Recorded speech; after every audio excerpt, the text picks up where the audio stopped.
straight, fight back!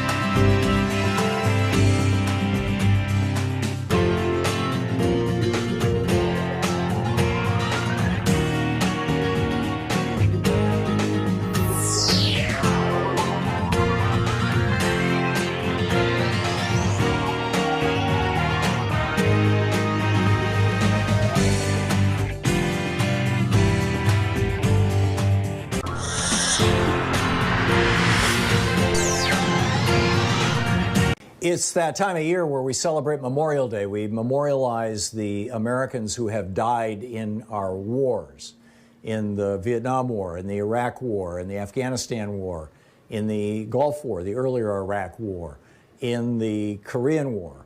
If you add all of those wars together that I just named, the sum total of them is fewer than the number of people who have died in 3 months from COVID-19 virus on Donald Trump's watch.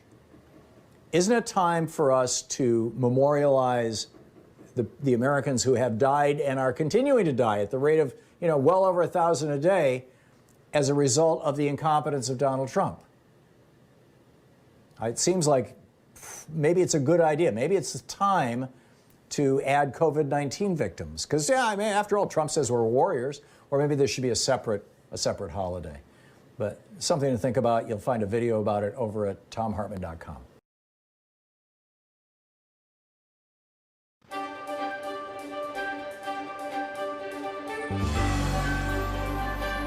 Today we're reading from David Enrich's book, Dark Towers, Deutsche Bank, Donald Trump, and an Epic Trail of Destruction. This is from Chapter 10. It's titled The Mar-a-Lago Prize. In 1905, a German immigrant living in the Bronx set up a small barber shop on the ground floor of a newly constructed building at 60 Wall Street, in the heart of Manhattan's booming financial district. In an era before skyscrapers, the 25-story L-shaped tower was a landmark, its gargoyle-guarded roof visible from the nearby waterfront. The barbershop thrived, offering shaves and trims to a procession of bankers, stock exchange traders, lawyers, and office workers. Barber's name was Frederick Trump. The same year that he opened the shop, his wife gave birth to a boy named Fred. Many years passed, and the barbershop closed, and the old 60 Wall Street gave way in 1989 to a new 60 Wall Street, a 47-story tower topped with a distinctive pyramid roof. For a time, it was home to J.P. Morgan and Company. Then the bank left, and in 2005, Deutsche Bank started relocating its American staff, displaced ever since 9/11, to its new home at 60 Wall Street. And so Frederick Trump's grandson, born to Fred's wife in 1946, became an occasional visitor to the site of his grandfather's old barber shop. Deutsche's relationship with Donald Trump had only deepened since Mike Offit left. Justice Justin Kennedy, this is the son of Justice Anthony Kennedy, Justin Kennedy, now a managing director, had become a key point contact for Trump and helped chaperone large real estate deals for him through the bank. Kennedy's role was to find customers to buy portions of loans after Deutsche dispensed the money, a process that allowed Deutsche Bank to make larger loans than it otherwise could have. Kennedy sometimes sat with Trump in his luxury box at the U.S. Open tennis tournament or at Manhattan nightclubs, where Trump would park himself at a table in the corner facing outward, holding court like a mafia don. Now, with Kennedy's encouragement, Deutsche hurried along a Henry Villard-like path. In 2000, the bank had plunked down another $150 million to be used for the renovations of Trump's building at 40 Wall Street. The next year, Deutsche agreed to extend Trump a mortgage worth more than $900 million, at the time the largest ever on a single property, so he could buy the General Motors building on the southeastern corner of New York's Central Park. Trump already owned half of the 50-story building. He wanted the rest. And in 2002, Deutsche agreed to refinance about $70 million that he owed on some of his Atlantic City casinos. Those loans came out of Deutsche's commercial real estate division, which Kennedy was helping to run. Not everyone was enamored with Trump. Seth Waugh W-A-U-G-H, one of Edson's many Merrill Lynch recruits and the head of Deutsche's American operations, learned around 2001 that the bank was planning to lend Trump about $500 million to use as he wished, basically an unrestricted cash infusion to stabilize the developer's flagging finances. Waugh had previously witnessed up close the carnage that Trump could inflict on imprudent financial institutions. At Merrill, Edison had assigned him the task of mopping up after Trump defaulted on nearly $700 million of bonds that Merrill had helped sell for his Taj Mahal casino in Atlantic City. Waugh was in no hurry to repeat the experience at Deutsche. He voiced strong objections to the proposed new loan to Trump, in which Trump would not have had to put up any hard assets as collateral, and the deal soon died. Yet Deutsche's broader Trump relationship rumbled on. In 2003, another arm of Deutsche, focused on helping companies raise money by selling stocks and bonds to investors, agreed to work with Trump. The point man on this part of the relationship was Richard Byrne, another Merrill veteran who had been involved in the Taj Mahal debacle. Byrne had helped sell the ill-fated Taj bonds to investors. Now Trump hired Byrne's group at Deutsche to issue bonds for his troubled Trump hotel and casino resorts. Byrne knew this would be an uphill battle. Not only had Trump defaulted in the past, but he also had recently been taunting investors that he might stop paying back other outstanding bonds. Waugh didn't warn Byrne about the recently rejected $500 million loan, and so Byrne organized a roadshow for Trump to meet with and try to win over big institutional investors. He escorted Trump to meetings all over New York and Boston. At every stop, boardrooms and auditoriums were jammed with traders, fund managers, senior executives, and secretaries curious to see the Donald show, and Trump didn't disappoint. He rocked, he rolled, and he delivered wildly optimistic and inconsistent financial projections. Afterward, Trump called Byrne to ask how much money they'd raised. The answer, alas, was virtually zero. Byrne braced for an explosion as he explained to Trump that though he'd been treated like a celebrity, nobody trusted him with their money. Trump took the rejection in stride. "Let me talk to your salespeople," he requested. Byrne agreed, and Trump came to deliver a pep talk. "Fellas, I know this isn't the easiest thing you've all had to sell," he acknowledged, "but if you get this done, you'll all be my guests at Mar-a-Lago." Trump was always good at pushing an audience's buttons. A weekend with Trump at Mar-a-Lago, bragging rights that not even money could buy, and this new incentive did the trick. The salesman worked the phones, cast a wider net for more clients, and managed to sell an impressive $485 million of junk bonds, albeit at a high interest rate that reflected investors' fears that Trump might default. The book Dark Towers by David Enrich. This is the Thom Hartmann Program. And greetings, my friends, patriots, lovers of democracy, truth, and justice, believers in peace, freedom, and the American way. Thom Hartmann here with you. In the second hour of our program today, David Daley is going to drop by. He's the Senior Fellow and Communications Director at Fair Vote, also former Editor-in-Chief over at Salon. And we're going to be talking about the GOP's 2021 gerrymandering scheme. Yep, they're already at it. And what we can do about that and what they plan on doing about that. We're going to get into what's going on in Hong Kong and frankly around the world, but in particular what's going on in Hong Kong and China with Wilfred Chan, a contributing writer to The Nation magazine, in our third hour today. I got a huge pile of news for you, including a pigeon alert, and we'll get to all of that in about an hour, because our first hour today, as pretty much every Wednesday, is Congressman Mark Pocan. It's time for our national town hall meeting with the big cheese, Wisconsin pun intended, of the progressive movement in the U.S. House of Representatives and, well, frankly, the U.S. Congress. The co-chair of the Congressional Progressive Caucus, Congressman Mark Pocan, is with us. He represents the 2nd District of Wisconsin in the U.S. House. Pocan, Pocan.house.gov is his website. You can tweet him at Rep. Mark Pocan. And Congressman Pocan, welcome back. What's at the top of your list of things that are making your eyeballs pop, or that you think we need to know about, or, however you would characterize it? Yeah, well, I think two main things that are on top of mind right now is, one, the Senate is not acting on a COVID-19 package like we did in the House. Now, 10, 12 days ago. So people are waiting for assistance because the Senate isn't in Washington and they're not in a rush to act and doing anything for people. So that's a concern.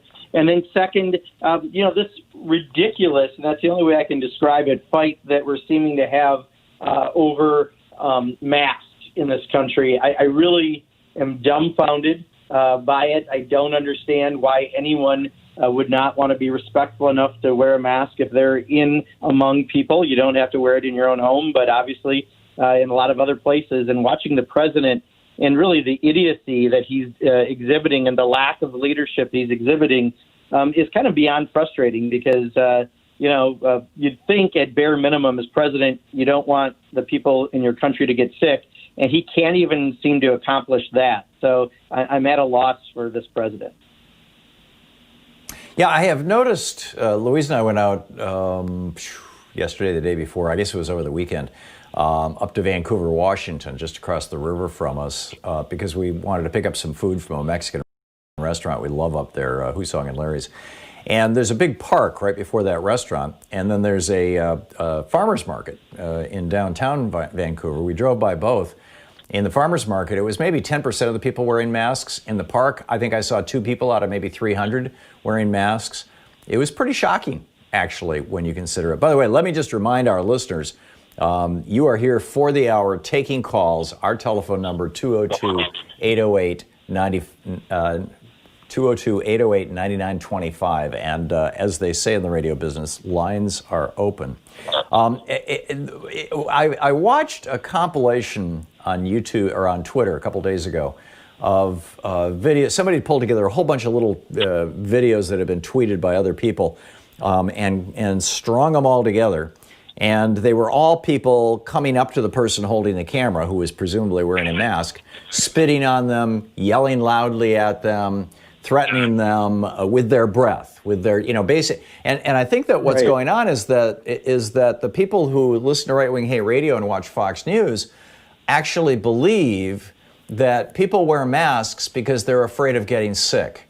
And the fact of the matter is that a cloth mask, or for that matter, a surgical mask, I mean, surgeons don't wear a mask to avoid getting sick from their patients. It's not, they're only moderately effective at stopping viruses from getting to you. You need an N95 mask for that, a very special type. But what they're very effective at is stopping all these little water droplets that come out of our mouths that are filled with millions of viruses from getting beyond the mask. In other words, we wear a mask to protect other people from us in the event that we're infected and we don't realize it. And this is just an absolute, and it's not like Anthony Fauci hasn't said that 100 times, but this is not what Trump is saying. It's not what the Republicans are saying. It's not what they're saying on Fox and Right Wing Hate Radio.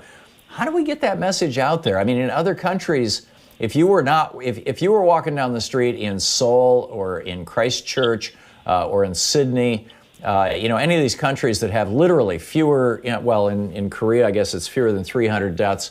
Today, the Jacinda Ardern, the president or prime minister of New Zealand, announced that they literally don't have a single person in the hospital for COVID. 7 deaths total in all this time in New Zealand. They haven't just crushed this thing. Australia and New Zealand are talking about creating an economic zone where both countries have no more COVID at all, right? And just wipe it out. But if you were to walk down the street in one of these cities without a mask, people would shun you. They would think that you were antisocial. I mean, how do we convey this, Congressman? Well, the problem is we have such a weak narcissist in chief that he has decided, I think, that wearing a mask means he did something wrong, which we all know he did. But this is his way of trying to not accept that he did something wrong. But you're right. I mean, it's not about yourself because it's not going to necessarily protect you. It's about the courtesy to everyone else that you wouldn't want anyone else to get sick in case you picked it up somehow. And it should just be, no shoes, no shirt, no service, right, in stores. We've all accepted that. It should now be that you wear a mask, right? And I went to the post office last week and no one in front of me or behind me had a mask, and especially indoors. I mean, outdoors, it's slightly different if you are, socially distanced and all the rest. But, indoors, it's just become the common thing that we need to do. And this president yesterday with the reporter telling him to take down his mask so he could hear the question, he did it. And then he said, you're trying to be politically correct. There's nothing politically correct about trying to make sure others wouldn't get sick because you could possibly be asymptomatic or not. I was wondering what the Democratic Party is doing about, or the federal government or law enforcement is doing about, the federal government essentially preventing supplies like PPE and also testing kits or chemicals to be used in various states when they're ordered by the governor of the state. Where did they go, and why is this actually a real story? I mean, I've heard it from pretty reliable sources. It happened in this state recently, and I read it. It was CBS News is where I, heard about it. And so, what is it that the Democratic Party is doing? Because it's outrageous. I mean, what can be done? Yeah, amen. I'm sorry to cut you off, John, but we have 30 seconds. Yeah, and I'm sorry, I don't know if I caught what he was actually asking. You've got this administration stealing PPE from blue states, presumably to stash it for red states, but nobody knows where it is, what it's going to be used for. The bigger issue, honestly, is they have no idea what they're doing because they're not even getting supplies because they've decided it's not their responsibility via FEMA. I can talk more about it. Okay. All right. We'll pick it up on the other side of this break. It's 15 minutes past the hour. Congressman Mark Pocan is with us for the hour. He's the co-chair of the Congressional Progressive Caucus. He represents Wisconsin the 2nd District of Wisconsin in the U.S. House of Representatives. Pocan.house.gov, Pocan.house.gov is his website, his Twitter handle, Rep. Mark Pocan. This is the Thom Hartmann Program. And we will be back with more of your calls for Congressman Pocan in just a moment. 202-808-9925.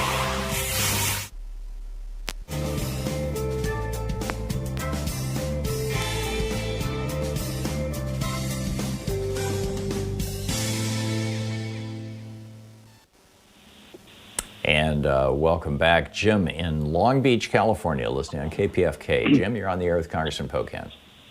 Okay, thank you. My concern is that I'm not hearing about how we make sure that the votes are counted correctly. And that is a major issue that I think we're talking about. Well, you get the picture. Broadcast on KPFK, he talks about it a lot, but in general, when people talk about the election, it's sort of ignored that. And I'd like to know how that could be ensured, and that's my question. Jim, I'll tell you, here's my bigger concern, because I do think in general the vote counting methods are pretty sound. I would love to have a paper receipt, a paper ballot for every single machine, and the House Democrats have voted on that. I don't know if that's going to move through the Senate. But my bigger issue is the suppression issues that make it harder for people to be able to go vote who just want to be able to vote. I think we see way too many states really putting up some huge barriers. In the era of COVID-19, we had that bizarre election in Wisconsin where people had to go vote early April, and we've had over 60 people test positive to COVID-19 who went to vote, and that was a concern, obviously.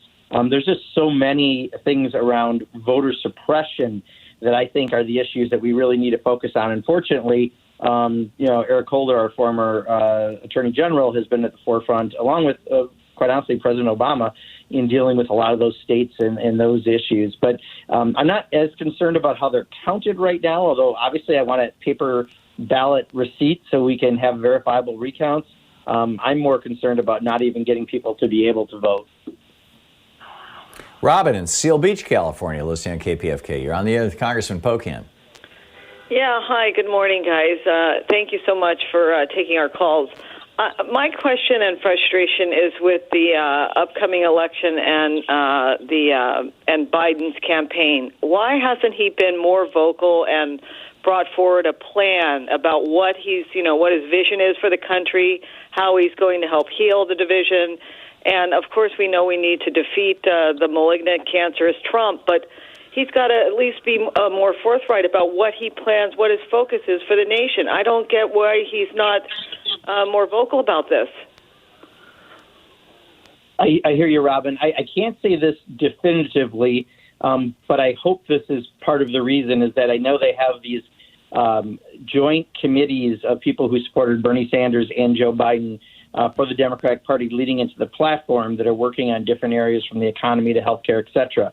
And maybe what he's trying to do is take some of these best ideas that come out of this group, which, again, would include a lot of people who back Bernie Sanders, where I think many of the best ideas were. That's who I supported in the primaries. So it could be that they're trying to work through that process, because that's the next 6 weeks that's happening. And largely he's, appearing and trying to have conversations with people and show people that he's an adult who can actually govern, unlike what Donald Trump is doing. But I don't think it's for the lack of any ideas. I do think it may have something to do with this, because several people I know, including Pramila Jayapal, are active with it, and I know it's about a 6-week process they're on. Okay. Congressman Mark Pocan taking your calls for the hour. He's the co-chair of the Congressional Progressive Caucus in Washington, D.C. And we'll be back with more of your calls for Congressman Pocan in just a moment. It's Middays with Mark, our national town hall meeting with one of the nation's leading progressives, right here on the Thom Hartmann Program.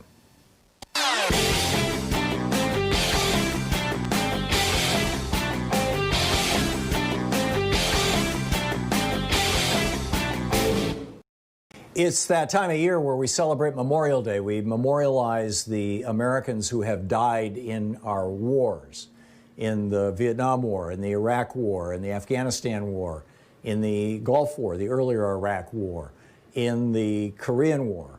If you add all of those wars together that I just named, the sum total of them is fewer than the number of people who have died in 3 months from COVID-19 virus on Donald Trump's watch. Isn't it time for us to memorialize the Americans who have died and are continuing to die at the rate of, well over 1,000 a day as a result of the incompetence of Donald Trump? It seems like maybe it's a good idea. Maybe it's the time to add COVID-19 victims. Because, after all, Trump says we're warriors, or maybe there should be a separate holiday. But something to think about. You'll find a video about it over at thomhartmann.com.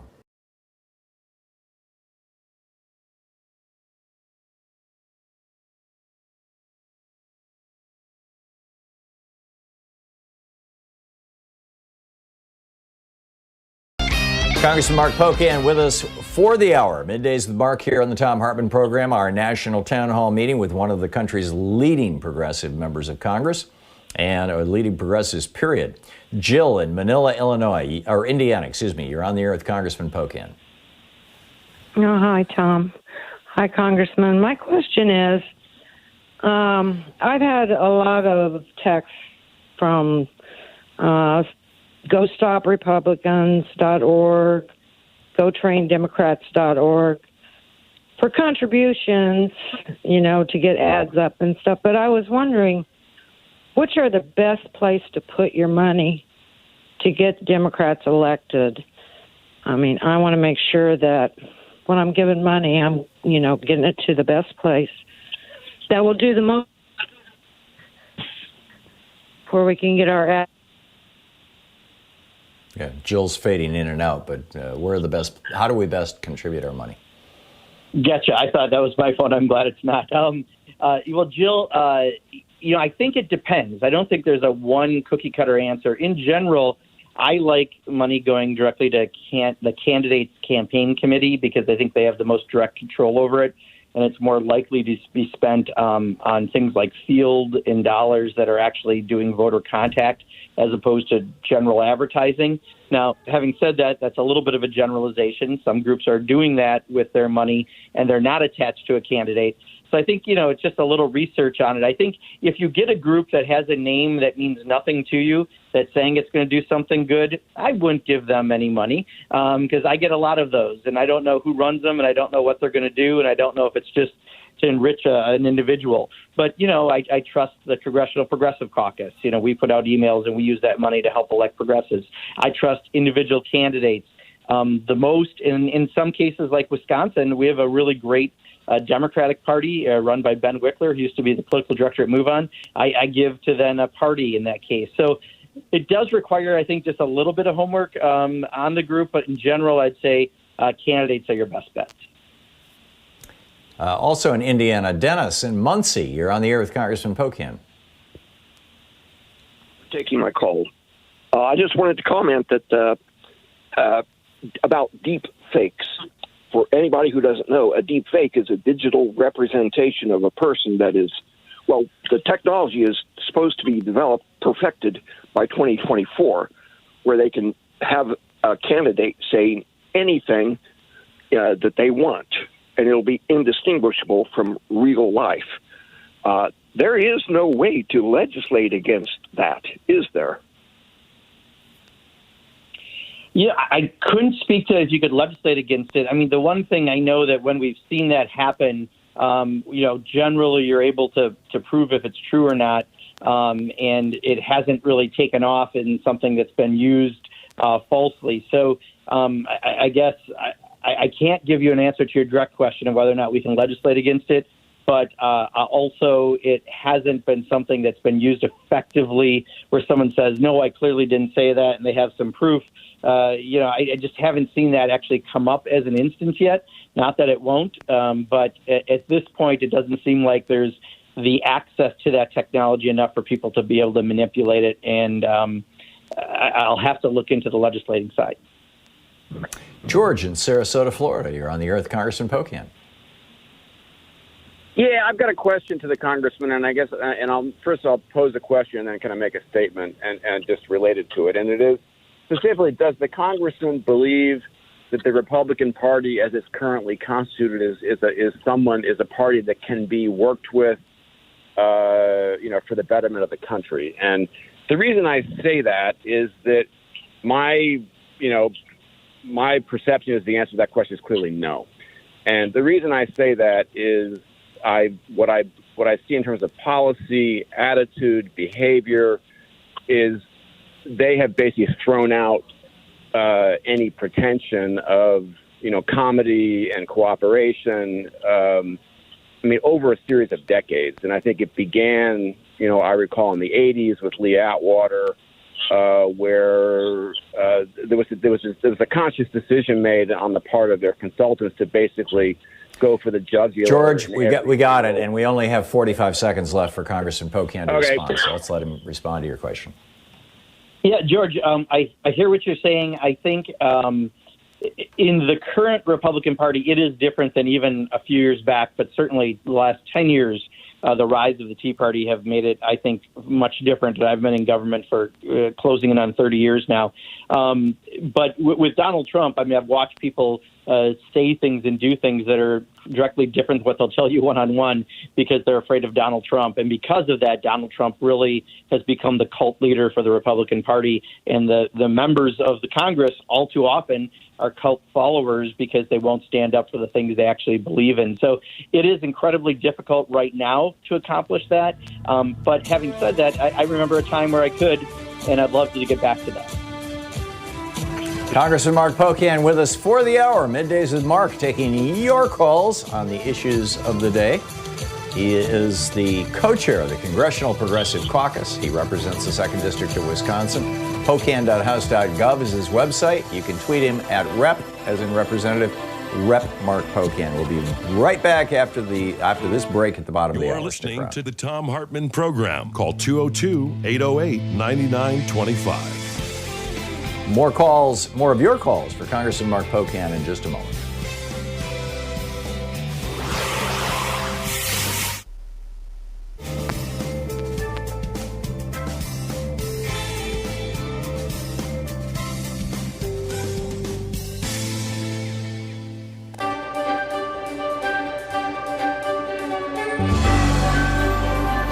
Our book today in the Thom Hartmann Book Club is Michael Lewis's new book, The Fifth Risk.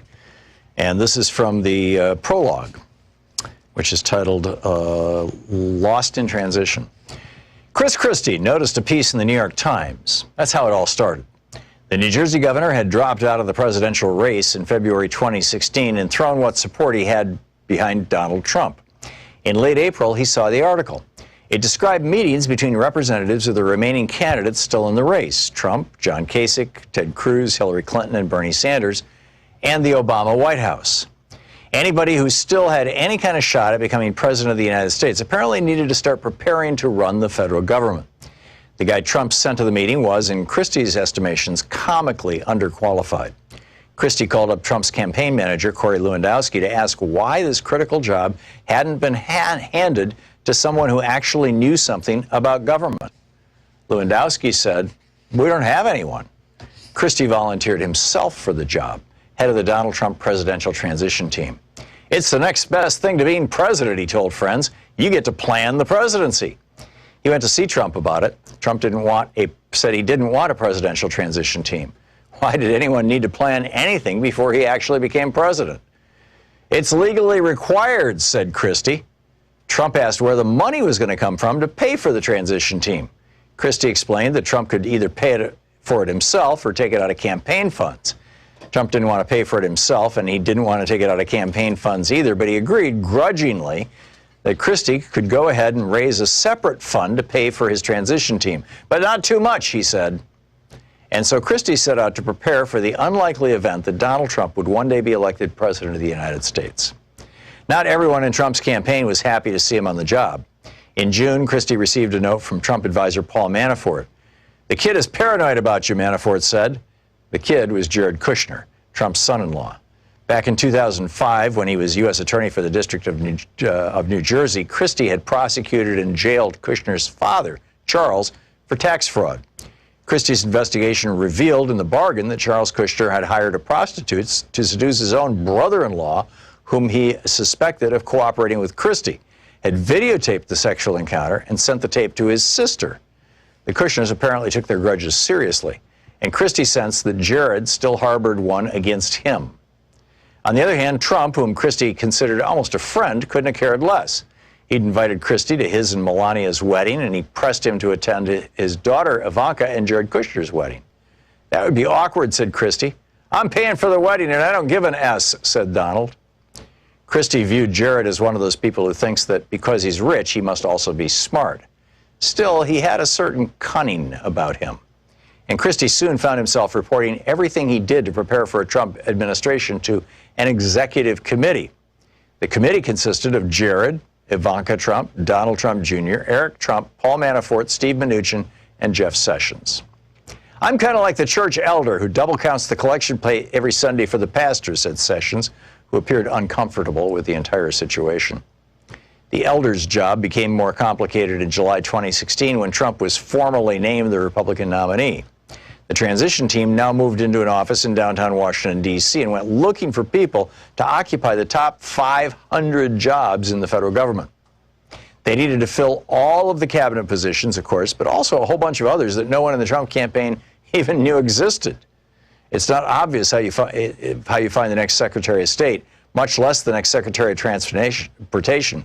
Never mind who should sit on the Board of Trustees of the Barry Goldwater Scholarship and Excellence in Education Foundation. By August, 130 people were showing up every day, and hundreds more working part-time at Trump Transition headquarters at the corner of 17th Street and Pennsylvania Avenue. The transition team made lists of likely candidates for all 500 jobs, plus other lists of informed people to roll into the various federal agencies the day after the election to be briefed on whatever the federal agencies were doing. They gathered the names for these lists by traveling the country and talking to people, Republicans who had served in government, Trump's closest advisors, recent occupants of the jobs that needed filling. Then they set about investigating any candidates for glaring flaws and embarrassing secrets and conflicts of interest. At the end of each week, Christie handed over binders with lists of names of people who might do the job well to Jared and Donald and Eric and the others. They probed everything, says a senior Trump transition official. Who is this person? Where did this person come from? They only ever rejected one person, Paul Manafort's secretary. The first time Donald Trump paid attention to any of this was when he read about it in the newspaper. The story revealed that Trump's very own transition team, led by New Jersey Governor Chris Christie, had raised several $1 million to pay for its own staff.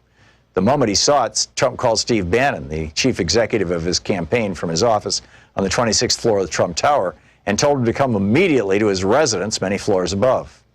Bannon stepped off the elevator to find the governor of New Jersey seated on a sofa, being hollered at. Trump was apoplectic, actually yelling, "You're stealing my money! You're stealing my effing money! What the F is this?" Seeing Bannon, Trump turned on him and screamed, "Why are you letting him steal my effing money?" Bannon and Christie together set out to explain to Trump federal law. Months, and it continues from there. The book is The Fifth Risk by Michael Lewis.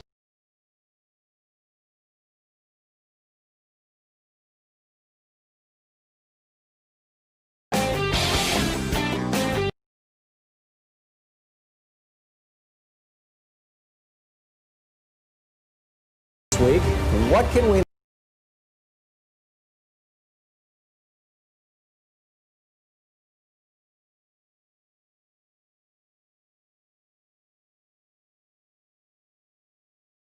concerned about the inhumane way we're dealing with the closure of meat plants, and so am I. Author and Professor Seth Abramson is here about why Trump says he's taking dangerous drugs during the pandemic and how much money he might be making doing it. The Sierra Club's Ben Cushing is talking to me about the banks being under fire for fossil fuel financing. When will it end? Tune into the Science Revolution wherever fine podcasts are available.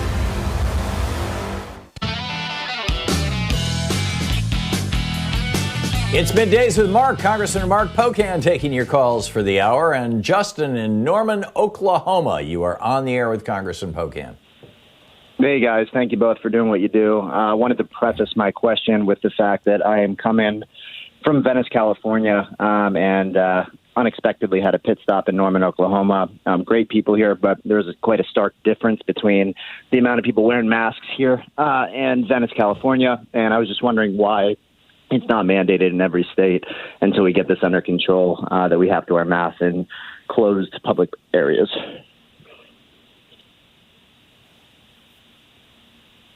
Congressman Pocan?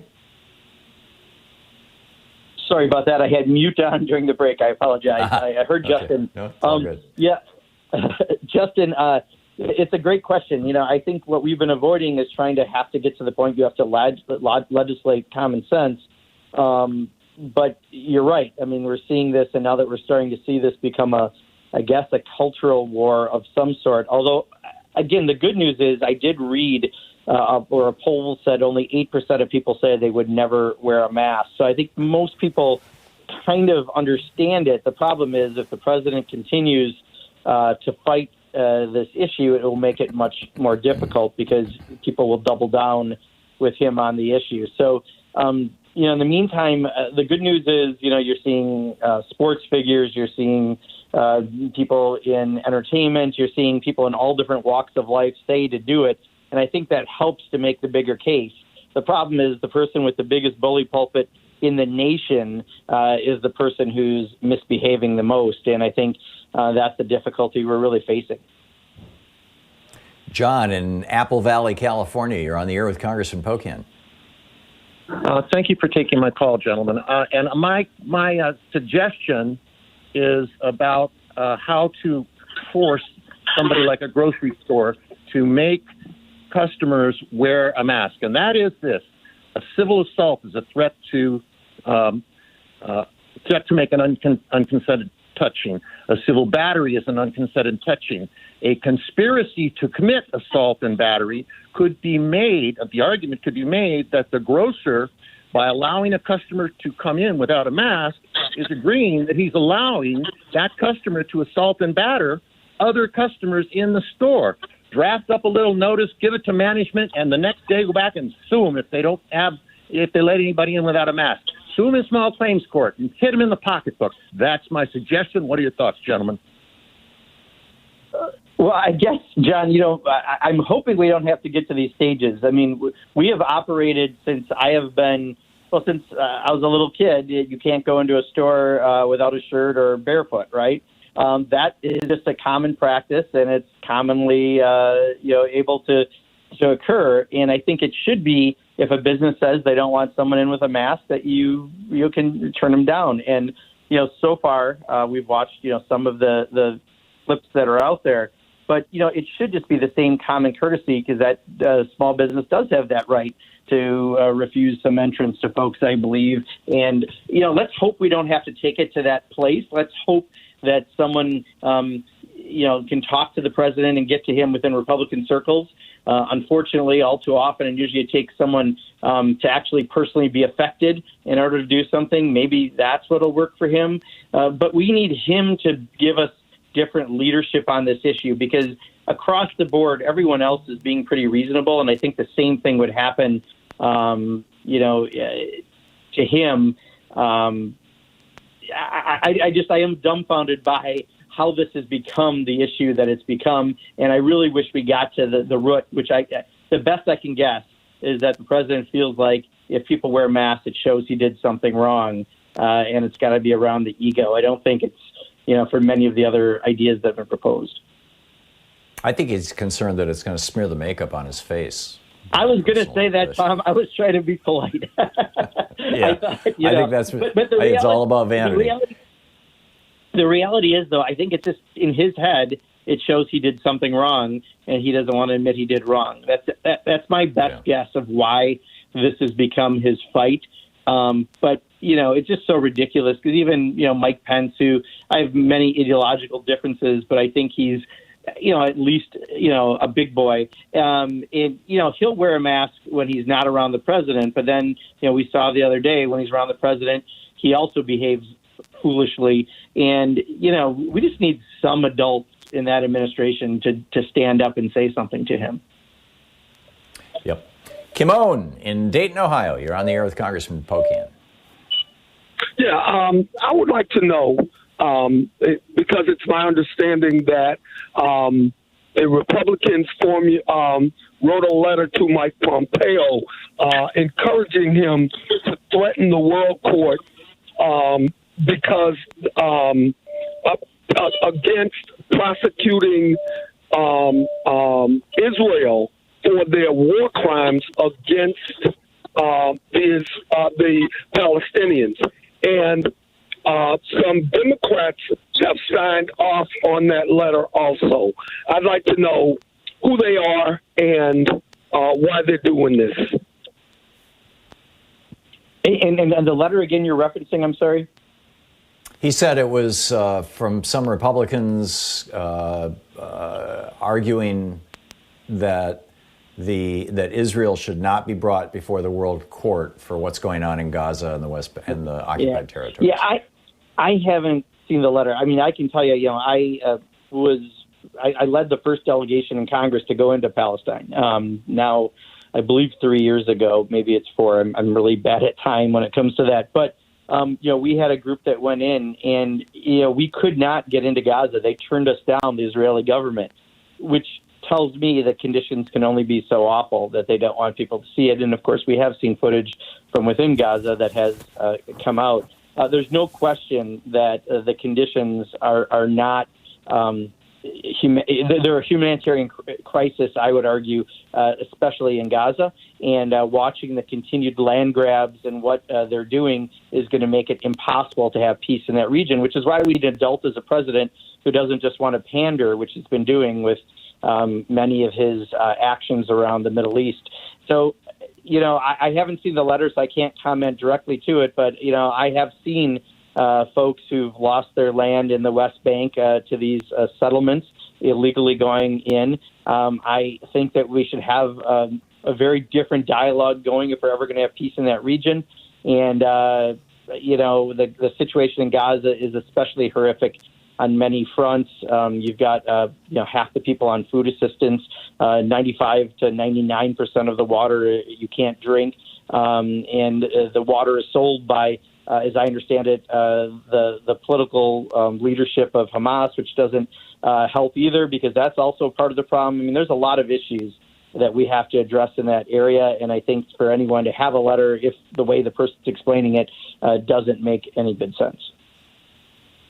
Denise in Calumet, Michigan. You're on the air with Congressman Pocan. Hi guys. Thank you for everything you do. My question is, how do we ensure that the Electoral College doesn't end up being the vote for Trump, even if there is the biggest blue wave in history, this really scares me that we'll still end up with Trump. Yeah, Denise, I can tell you that when you look at the states and electoral college votes, I mean, right now, it's going to be hard for Donald Trump if people get out and vote. And obviously that seems like a very simple statement because, we need the votes to win. But when you look at the states in play, Donald Trump is not doing well in a number of states that he did well in, enough to right now flip the election to Joe Biden. So I'm not as concerned because of what I'm seeing in those key states. I think there's a whole other debate about the Electoral College that I don't disagree with you on, Denise. But at least with the way the maps are as of today and where things like in Wisconsin and Michigan, Pennsylvania, Arizona, and other states, I'm feeling that it's not likely you'll have another situation where he'll lose the popular vote and win the Electoral College. In the election of 1876, the Democrat won the popular vote and the majority of the electoral votes, and yet the Republican, Rutherford B. Hayes, ended up as president. And the reason why was because 3 states refused to certify their vote. And you've got 2 Republican states that I know of right now talking about not being able to certify their vote this fall, in which case, under the 12th Amendment, it goes to the House of Representatives and each state has 1 vote. And you've got more than 30 states controlled by Republicans, so that would put Trump back in office. Are Democrats discussing this? I can't say that, it might be a discussion that some people have had. I have not heard it as a widely discussed option. So I hear the music, but no, I haven't heard it used widely. I threw it in because we just had 40 seconds, but this concerns me tremendously. Anyhow, we'll be back. Congressman Mark Pocan is here with us, taking your calls. It's Middays with Mark on the Thom Hartmann Program. Congressman Mark Pocan, the co-chair of the Congressional Progressive Caucus, representing Wisconsin, the U.S. House of Representatives, pocan.house.gov.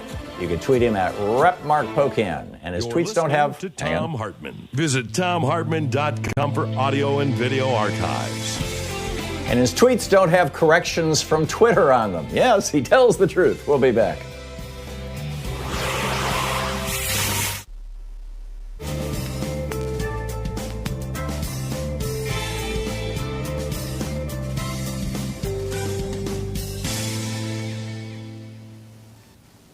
And welcome back. Morris in Long Beach, California. You're on the air with Congressman Pocan. Good morning, Congressman, and thank you very much for all that you do. And good morning to you, Tom, and good morning to everyone within the sound of my voice. Congressman, I was listening to a Lori Garrett. She's a Pulitzer Prize-winning scientist, and she said that she would not get on an airplane even if the folks told you that it was safe. What I would suggest to all of my Democrat folks that fly on airplanes, make sure that they got air purification systems on there that attack the viruses in the air, okay, so we can keep everybody healthy. We're going to lose a lot of Republicans because they're stubborn and they're arrogant, but you can protect our progressive people by telling them if you get on a plane, make sure that those people got air purification systems in there. You can sterilize your environment. I know this. I do it for a living. You can sterilize your environment inside a building, so you don't have to worry about scars, Ebola, COVID-19, etc. So make that suggestion to your brothers and sisters, and keep it going. Thank you very much. Yeah, well, thank you for your concern. I mean, that is one of the big concerns we have is that we just did a big bailout of the industry. Clearly, no one was flying. But now they're back to packing people in and not following the social distancing standards, which is of great concern to many of us. So I always recommend if someone has a KN95 or an N95 mask from construction, we don't take anything away from medical personnel, that is the best for flying just because of the reason you said. I think many of us are still concerned on that front. Hang on just a second here. Johnny in Galveston, Texas. You're on the air with Congressman Pocan. Good morning, gentlemen. Not too long ago, I heard you guys discussing the medical supplies being stolen at the airport by Trump. And my question for Mr. Pocan is he aware of, has anyone made an effort to identify the individual law enforcement officers who actually stole these supplies on behalf of Donald Trump? And if so, how soon can we expect to hear action being taken against them, including criminal indictment besides removal from law enforcement? Yeah, Johnny, I don't have any information on that. Okay. Paul in Long Beach, hang on just a second. Paul in Long Beach, California, you're on the air with Congressman Pocan. Thank you for all you do and all you listeners. I was curious how Congress is going to overturn the 2006 Congressional Act to have the post office fund 75 years of pensions and also keep the post office solvent. Thank you. Yeah, Paul, great question and great point. I think, I wish there's a way we could have everyone understand that the main reason the post office faces any issues is that they are the only federal agency, I guess not called a federal agency, but the only entity in federal government that has to prepay their employee benefits 75 years into the future, which is crazy. It's not required of anywhere else. Businesses don't do that. Because of that, that's largely where they see any shortfalls. Of course, now we see some because of COVID-19. We did, as the House Democrats, in the HEROES Act that we passed 10, 12 days ago, did put $25 billion in as requested by the Board of Governors of the Postal Service to keep them afloat. Congressman Mark Pocan taking your calls for the hour. We'll be back with more of your calls for Congressman Pocan in just a moment. He's the co-chair of the Congressional Progressive Caucus, represents the 2nd District of the state of Wisconsin in the U.S. House of Representatives. Pocan.house.gov is his website, and his Twitter handle is Rep, as in Representative Rep Mark Pocan. We'll be right back.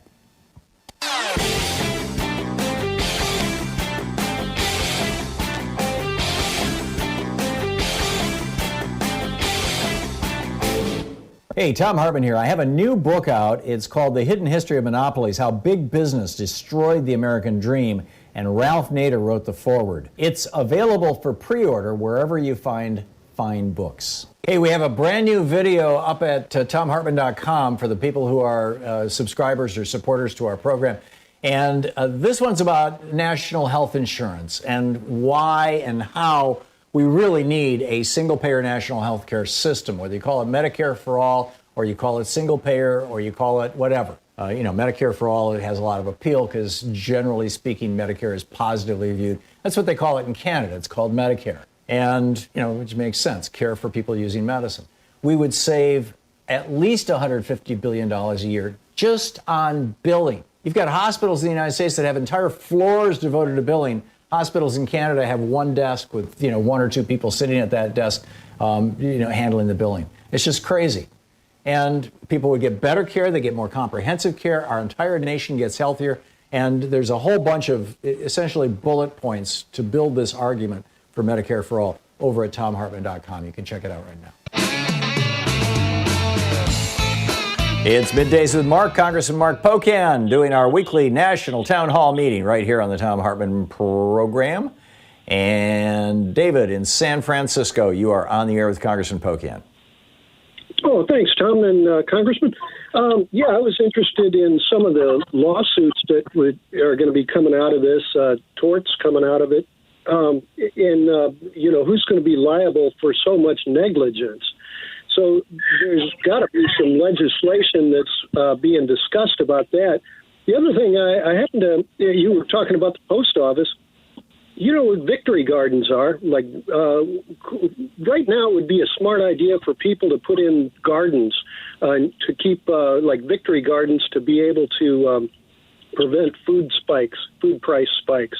So we could get the post office, fund the extension service to each county in the country to have seed distribution and paid for at the post office, and do that in this next round of stimulus. Yeah, well, on the Postal Service, I think the ideas that have been most widely circulated have been, why not allow them to sell some other things and have postal banking is something for many people who don't have access. I think we saw with PPP loans, a lot of people don't have relationships with banks, and that would be something very easy to do. So I think that's probably more likely, but again, not with the Republican Senate maybe, but, things that would make sense to help the Postal Service. But really, it's getting rid of that fake 75-year prepayment of benefits, that would be without question, the largest part of it. Anthony in Madison, Wisconsin, you're on the air with Congressman Pocan. Thank you all for taking my call. Congressman, I guess I have a two-part question for you. The first part of my question is, why hasn't the Progressive Caucus come up with its own plan for reparations for the descendants of America's slaves? And then part two of my question is, why hasn't that H.R. 40 come up for markup and for adjustment and amendments in the House, considering you all have owned the House now for nearly 2 years? Yeah, I can't. There's 7,000 bills, so I'm not sure the number. This might be what you're referring to, but I'm not 100% sure. Sheila Jackson, the study on reparations that you signed on to in June of last year. Yeah, that's what I was trying to explain, Anthony. That's Sheila Jackson Lee. Thank you for the clarification. So there is a bill introduced by a Progressive Caucus member that has Progressive Caucus members largely supporting it, as well as others that would do just that. So we don't write our own bills as a caucus. You have members do that. There is a bill introduced by Sheila Jackson Lee, and I am a sponsor of that bill. Why it hasn't been calendared yet, I can't tell you. Generally, they don't calendar something unless you have the votes for it. And if you don't have that to show via sponsorships or some other way, we don't schedule things that won't pass. And then it's incumbent on generally the author of the bill to make sure they have the votes lined up. So that's my best guess. But there is a bill introduced already, and caucuses don't actually introduce bills. Nancy in Woodland, California, you're on the air with Congressman Pocan. Hi. Thanks for taking my call. Trump, talks against voting by mail because he said people will cheat. And, of course, he voted by mail. And I've heard recently that he actually voted illegally because no one, including him, can be a legal, permanent resident of Mar-a-Lago now that it's a private club. So can he be held accountable for cheating, or at least have the Democrats push back every time he talks about cheating? Yeah, Nancy, I'm not sure with what you said. I'd have to have more information on it, but that's an interesting thing. There is no question. I mean, what's the ultimate in hypocrisy is for someone to say, you shouldn't be able to vote by mail. But of course, except for him, he should be allowed to. I mean, that is the most not the most unpresidential, because this guy does so many things, but it's very unpresidential. What he's afraid of clearly is that giving people the choice to pick their elected officials rather than the other way around. He wants the elected officials to pick the voters, and he doesn't want everyone to go out and vote, and he's going to do everything in his power to stop that. We would love to have universal vote by mail. That would make the most sense. A backup would be at least no excuse absentee voting everywhere in the country, as well as expanded early voting. And that's part of the fight, I think, that we're having right now and trying to get done, rightfully so, in a COVID package, because this is certainly related to what could happen this fall. Does Congress have the power to override states on that? We only have 40 seconds left, by the way.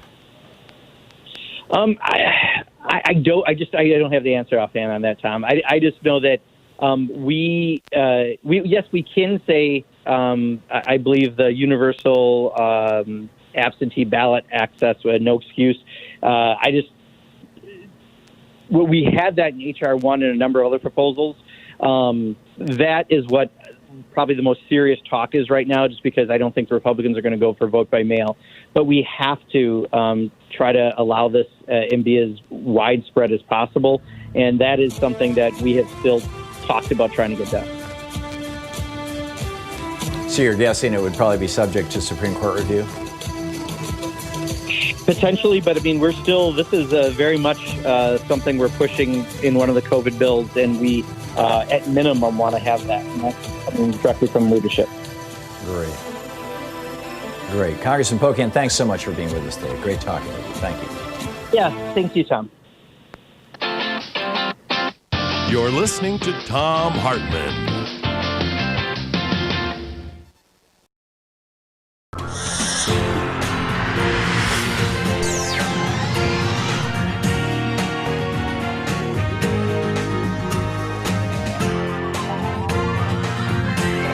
We say fight back!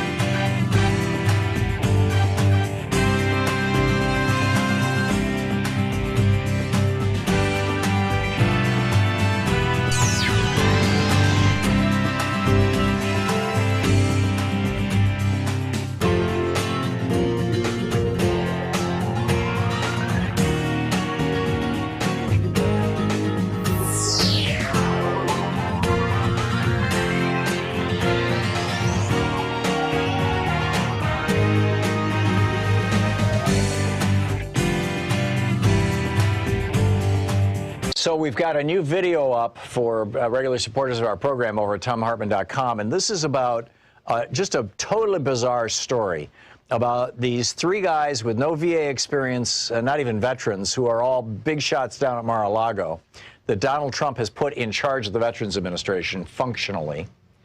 And their association, one of them is the head of Marvel Entertainment, their association with Johnson & Johnson and the New York Stock Exchange, and Johnson & Johnson, the big drug company, taking this very, very cheap chemical ketamine, tweaking the molecule a little bit, and rolling it out as a new anti-suicide drug, Spravato, that in clinical trials caused 6 people to die, 3 of them by suicide, and none of the people taking the placebo to die. And now Trump is telling the VA, you have to buy this highly inflated price drug from Johnson & Johnson, and the Democrats want to know what's up with the VA crowd guys. Check it out. It's at thomhartmann.com. Thank you.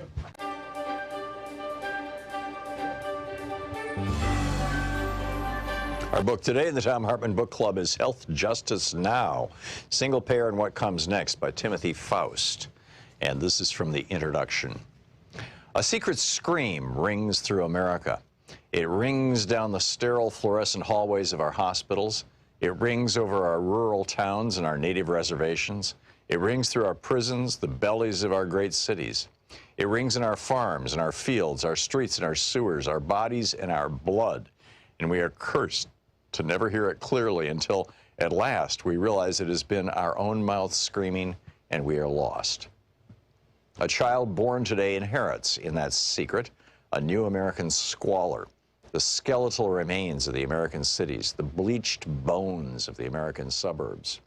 This secret is a birthright of continual exploitation, pumped for labor and drained of cash and then punished for the resulting suffering. Punished for being hungry, punished for being sick, punished for being pregnant, punished for being poor, punished for being black or brown, punished for being queer, for being unlucky, for being. At the base of that suffering is lodged a little truth, like a knot in the stomach. In America, sickness makes you poor, and poorness makes you sick. This is a book about that relationship and why it happens, and why it's unnecessary, and what we can do to fix it.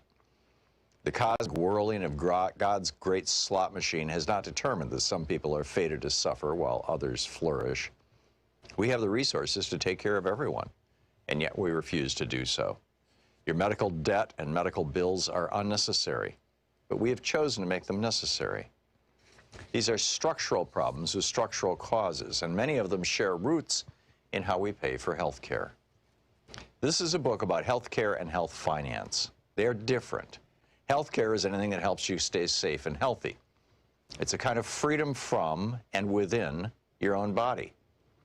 Health finance is the method by which we as a country pay for that freedom and by which we decide who gets to have it and who doesn't. Health care is more than what happens to you in the hospital. Health care is whether your home makes you sick, or your food makes you sick, or your environment makes you sick, or whether you have enough money to afford the things that keep you healthy.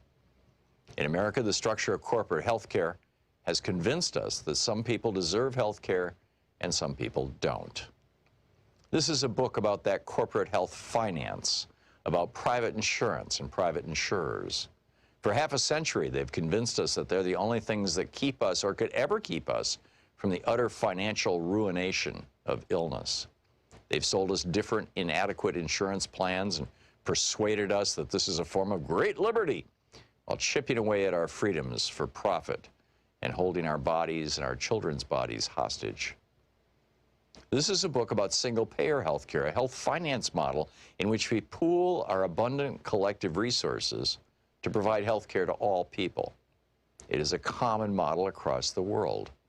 As we will discuss in this book, we have the potential not just to enact a single-payer program in America, but to build the greatest health care program among any so-called developed democracy. Here is my profession of faith. I believe beyond any doubt that single payer is demonstrably sound and imminently feasible. I believe a properly ambitious and well-structured single-payer program will do more than any other American social program of this generation to soothe the burns, to resuscitate the spirit, to nourish the moral will of the American people.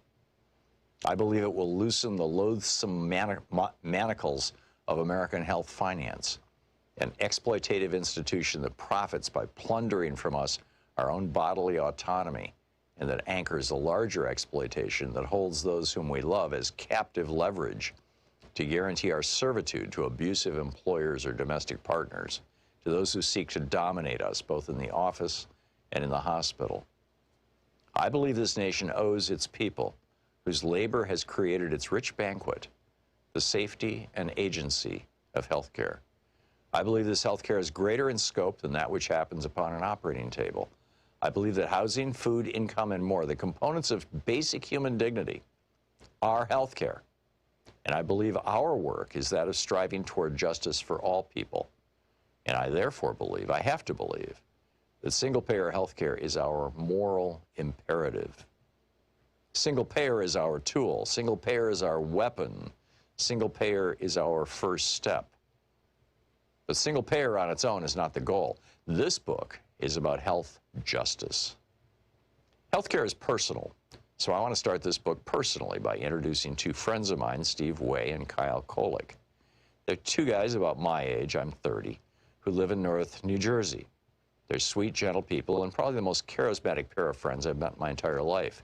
They make me laugh until my face hurts, and we like watching pro wrestling together. They're also being utterly broken by our American healthcare system, and it's keeping them from living their lives. Steve has muscular dystrophy. The muscle and tissues that hold his body together are eating themselves. He's doing pretty good, all things considered. He beat his original life expectancy of 18, and now probably has a long life ahead of him. Steve needs a wheelchair to move and a ventilator to help him breathe. The book, Health Justice Now, Timothy Faust.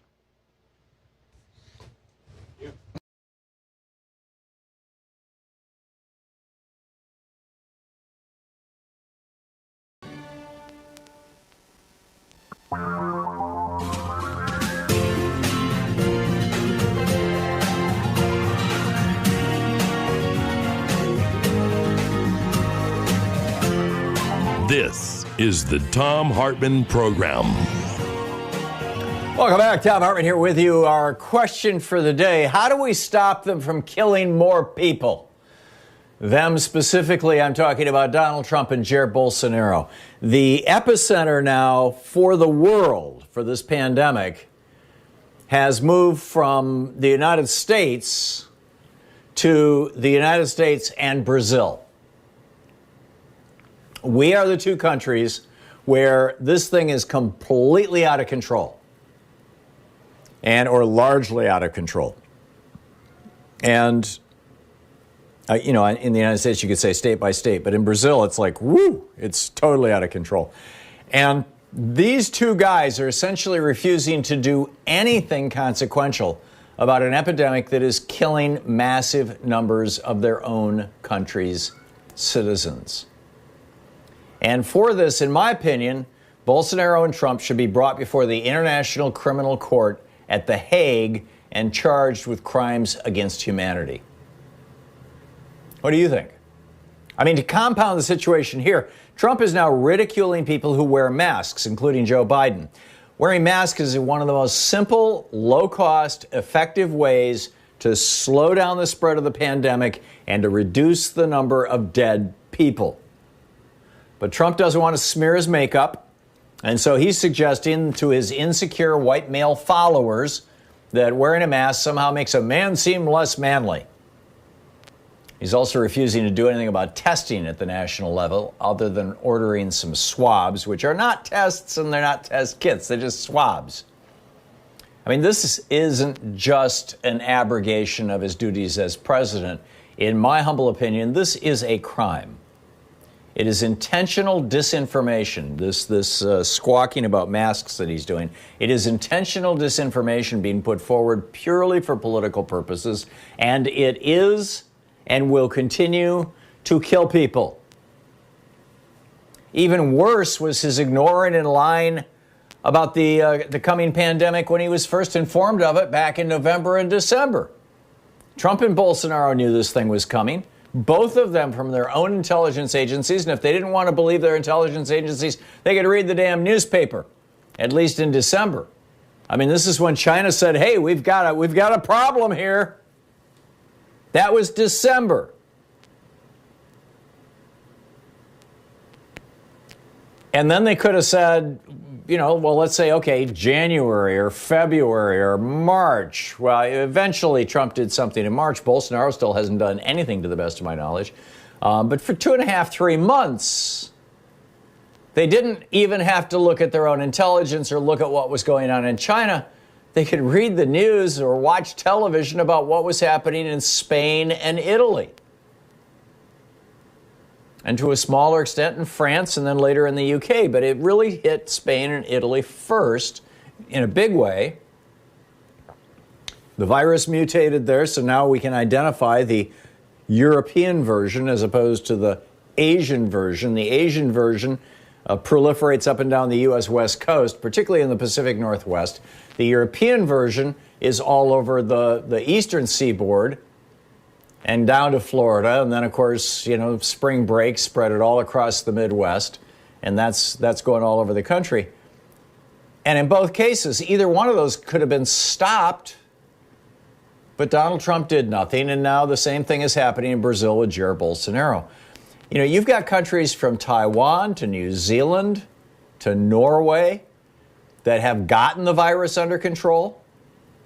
Many of these countries, New Zealand and Australia, talking about eliminating the virus altogether. Not a single person in the hospital in New Zealand right now.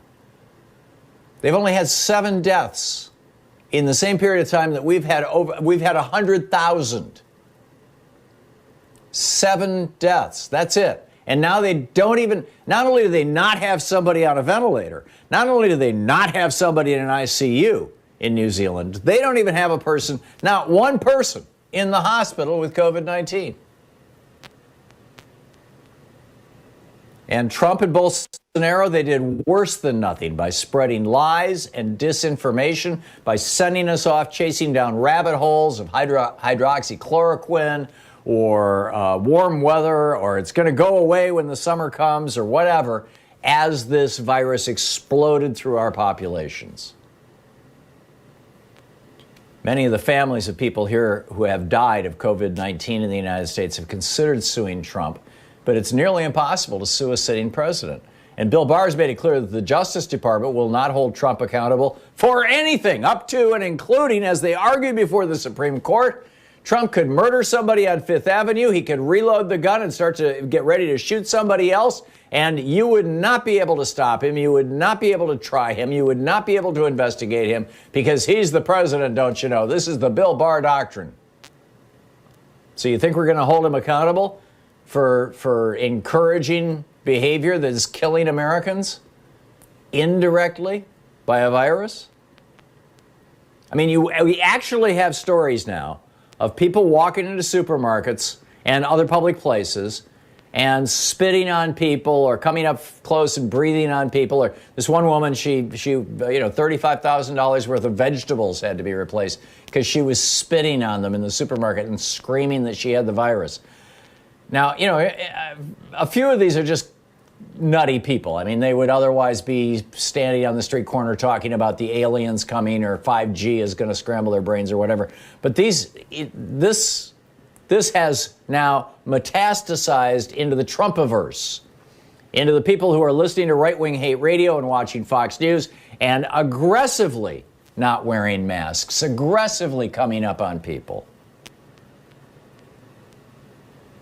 Why? Because of Trump. We have people here in the United States who can't sue him and yet are the victims of his criminal malfeasance. And the rest of the world, victims of the United States and Brazil. I mean, the rest of the world is looking at us in horror. And Brazil is still exporting people. Yes, Trump stopped planes coming from Brazil to the United States, yesterday or the day before? So what? We have a worse epidemic than they do. I mean, they're catching up with us fast, but this is mind-boggling. We have the United States and Brazil. It was an amazing op-ed by Gideon Rachman, who is like one of the best financial reporters in the world. over at the Financial Times yesterday. If you have a Financial Times subscription, you can read it. And I know a lot of these papers, the Financial Times, the Washington Post, the New York Times, have made a lot of their COVID-19 coverage outside the paywall, so you can still read it. You may be able to, I'm not sure, but just check out ft.com and see if Gideon Rockman's piece is up there. And he's talking about how he went to Brazil last year, and he was talking with one of the country's leading economists who said, you know, and Rockman made, and Rockman, I believe, is British, but he made some comment about Donald Trump, and this economist said, no, we've got it worse here. Jair Bolsonaro is actually more stupid than Trump. And Rockman was like, you know, Trump is like legendarily stupid. And this guy was like, no, you know, the highest, you know, Trump actually ran a multi-million-dollar enterprise. He might have run it badly, but he ran it. Jair Bolsonaro, the highest level of accomplishment of his entire life was being a captain in the army. He's an idiot. It's an amazing. So now the U.S. and Brazil have become the uncontrolled epicenters for a worldwide explosion of disease. And therefore, I think, and I'm curious what you think, if this is the most effective way to stop these guys from killing their own people and threatening the planet, that Donald Trump and his mini-Trump, Jair Bolsonaro, should be brought before the criminal court, the International Criminal Court at The Hague, and indicted and convicted for crimes against humanity. What do you think? You think it's possible? We'll be back in just a few minutes. I've got a pile of news here for you, not to mention a pigeon report. Stick around. We'll be right back. It's 15 minutes past the hour. This is the Thom Hartmann Program. Back with more of the news of the day and your calls in just a moment.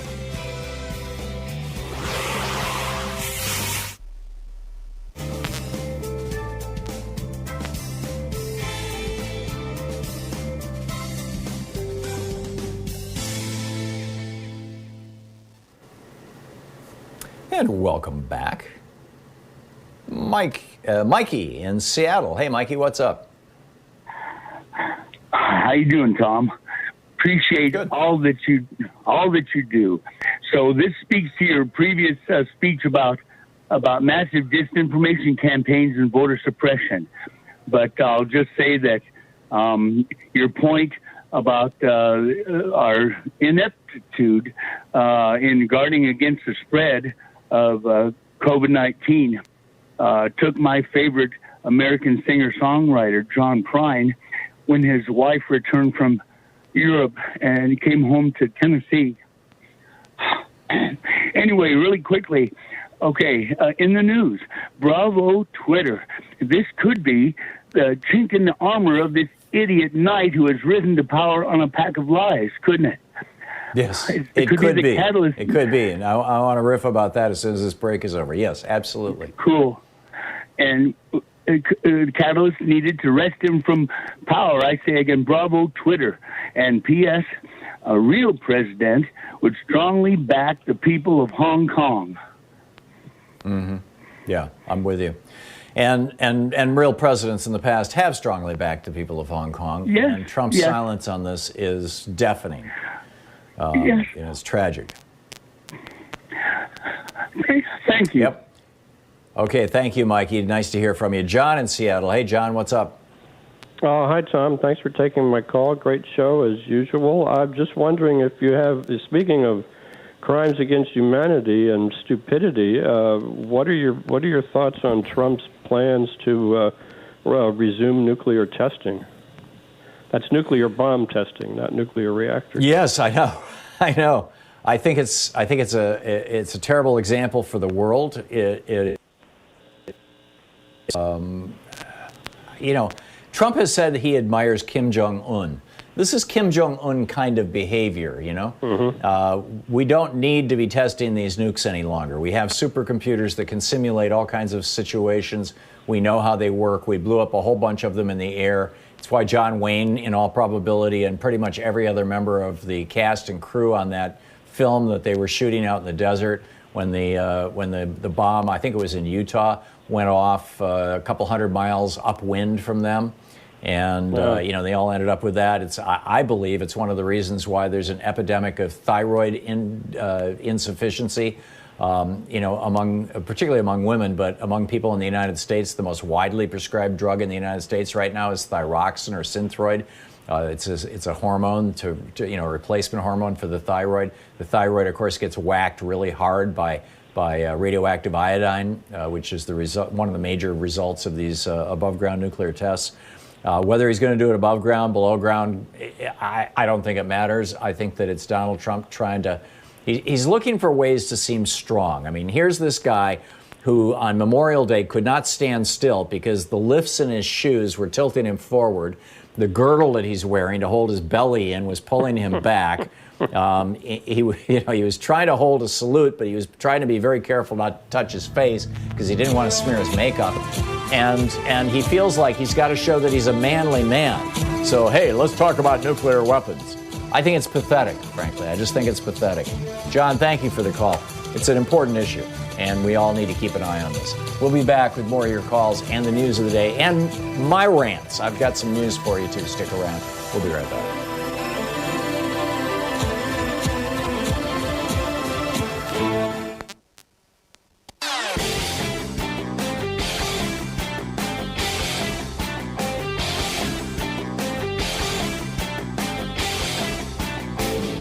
Our 1 hour free podcast recaps our show, and it's available wherever fine podcasts are found. And we have the full 3 hour podcast available over at thomhartmann.com if you want to really support our program. Welcome back. Thom Hartmann here with you. A couple of news stories that I wanted to talk about. By the way, there will be a guest at the bottom of the hour.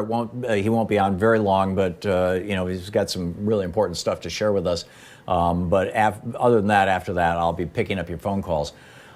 But pigeon alert, as longtime listeners to this program know, I have been suggesting for 15 plus years now that pigeons are actually spies from the planet Xenu, carefully painted. And the reason, the proof of this is that wherever you have powerful people getting together, what do you have? Pigeons. And they're following you around, spying on you. And you never see a baby pigeon. You never see a dead pigeon. Why? Because they're robots. And, every now and then the planet Xenu sends out their mothership, and it comes out and it picks up, millions of pigeons from here and then drops millions of freshly recharged robots with brand new, tapes to record. Of course, not probably digital. In fact, maybe they're using some, quantum system, but it's moving along. There's a pigeon was just arrested in India. The pigeon was painted pink, and it had a ring on it with numbers and alphabets written on it. The Indian police, they think it was a spy from Pakistan. They don't know about the planet Xenu, but they said that this pigeon with a ring with alphabets and numbers written on it is a cause for concern because migratory birds don't have such things. Yeah, right, of course. Okay, to a more serious issue. A group of armed men, actually numerous groups of armed white men, have stormed numerous state capitals with guns and swastikas and obscenities and threats and putting their face right up in the face of police officers. And on the other side of this, what are we seeing? We're seeing a black man in Wisconsin, in Minnesota, being murdered by a police officer on video, and the police officers are being given time off. Really? I mean, George Floyd is his name, as I recall, and it's like the contrast between these two things is just mind-boggling. Or Amy Cooper, right? Ironically, the black guy who was the bird watcher, who was simply asking her to put her dog back on his leash because the dogs are not supposed to be running without a leash in this park. And she says, I'm going to call the police and tell them a black man is threatening me. And he's like, okay, I'm videotaping you. And she proceeds to do it. It's like white people know the kind of power that they have to use police to potentially kill black people. And now she's, this Amy Cooper woman, she's, on social media going, oh, my life is ruined. I lost my job. I had to give the dog back. She should be in jail. It should be against the law to call the police without good reason on a black person, on any person, frankly. But specifically, we know what we're talking about here. So you've got a group of armed white men can show up at any state capitol and threaten any governor, including Gretchen Whitmer, a woman, with a hanging her in effigy. She's the second one, by the way. They did this with Andy Bashir as well. And and he has spoken out and said, did I say George Ford? Louise just texted me. It's George Floyd. I thought I said George Floyd. In any case, you've got the governor came out and said, this is just wrong, right? This is just wrong. To go beyond that, I mean, and Amy Cooper knew what she was doing, and Christian Cooper, the black man, the bird watcher guy, a decent man, a good man, although that shouldn't matter. Right? Having the police called on him by a white woman. I mean, this is just crazy. The other thing that I wanted to point out, and we can discuss here when we get to our phone calls, is Donald Trump being fact-checked by Twitter. Donald Trump is so ignorant, and I mean this seriously. He is so ignorant that he believes that the First Amendment protects his right to say things on Twitter. Now, what I learned in the 3rd or 4th grade when I took my first civics class in elementary school was that the Constitution and the Bill of Rights limit the power of government, not Twitter. I mean, back then there was no Twitter, but you get my point. That the Constitution and the Bill of Rights are our protection against government. Now, who is the head of our government right now? Donald Trump. And the courts have ruled that any proclamation that a president makes is an official proclamation. So Donald Trump he's got it completely wrong. He says, Twitter can't censor me. Twitter can't put little comments saying that I'm lying on my tweets, even when I'm lying through my tweets. Yes, they can. Twitter can do whatever they damn well please. Facebook is still letting his lies stand. In fact, Facebook is promoting his lies, has been all along. Facebook was promoting his lies in 2016. It's one of the reasons he's sitting in the White House. And Twitter has been promoting his lies up until now. And frankly, I saw this morning numerous lies by Donald Trump that did not have Twitter disclaimers on them. So you think Jack Dorsey's going to back down? Trump is going to open a commission. Republicans feel the social media platforms totally silence conservative voices. Right. There are more white supremacist groups on Facebook now than ever before. It has become white supremacist hate group central. Facebook has. You're listening to the Thom Hartmann Program. Call 202-808-9925. We'll be back with more of your calls in just a moment. Stick around.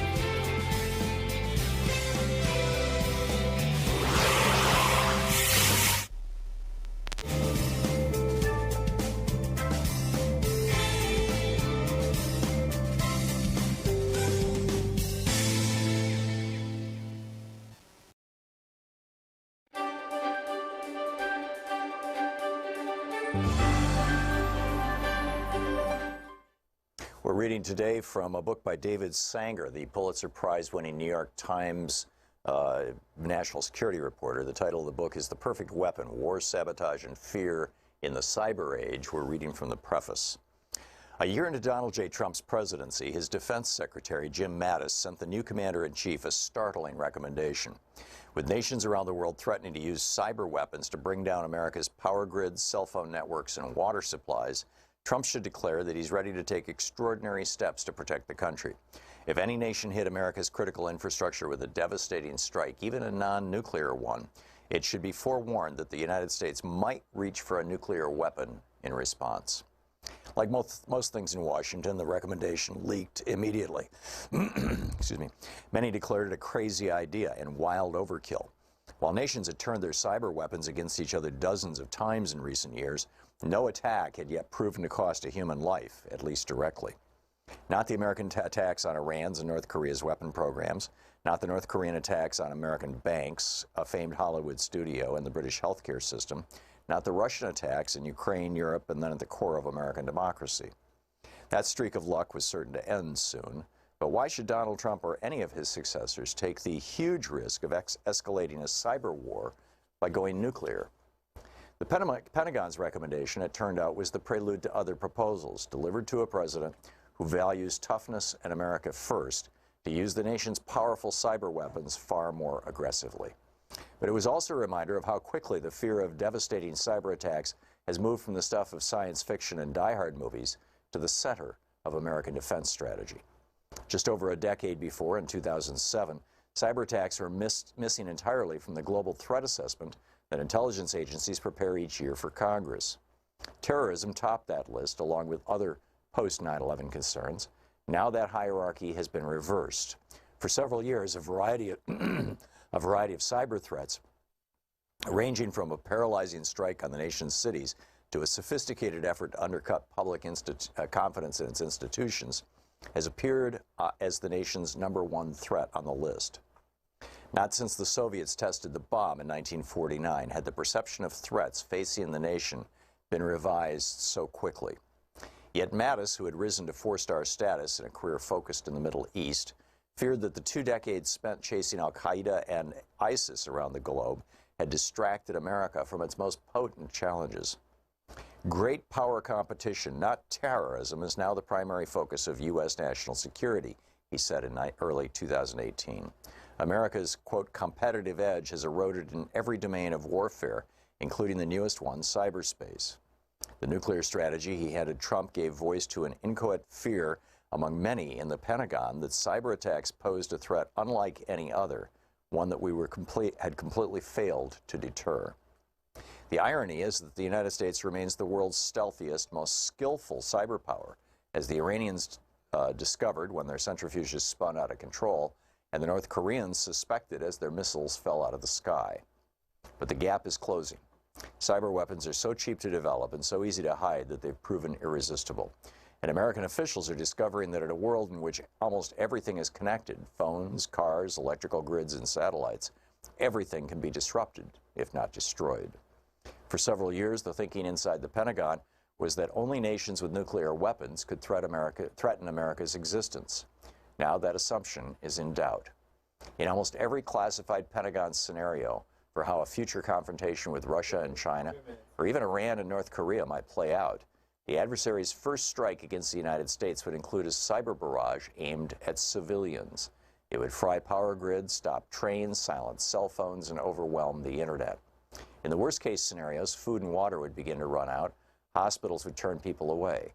Separated from their electronics and thus their connections, Americans would panic and turn against one another. The Pentagon is now planning for this scenario because it knows many of its own war plans open with similarly paralyzing cyber attacks against our adversaries, reflecting new strategies to try to win wars before a shot is fired.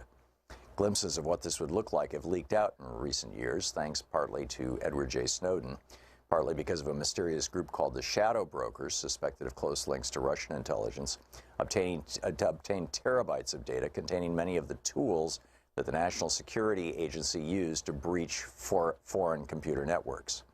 It didn't take long for some of those stolen cyber weapons to be shot back at America and its allies in attacks whose bizarre-sounding names, like WannaCry, suddenly appeared in the headlines every week. Yet the secrecy surrounding these programs obscures most public debate about the wisdom of using them or the risks inherent in losing control of them. The government's silence about America's new arsenal and its implications poses a sharp contrast to the first decades of the nuclear era. The horrific scenes of destruction at Hiroshima and Nagasaki not only seared the national psyche, but made America's destructive capabilities, and soon Russia's and China's, obvious and undeniable. Yet even while the government kept the details classified, how to build atomic weapons, where they are stored, and who has the authority to order their launch, America engaged in a decades-long political debate about when to threaten to use the bomb and whether to ban it. The book, The Perfect Weapon by David E. Sanger.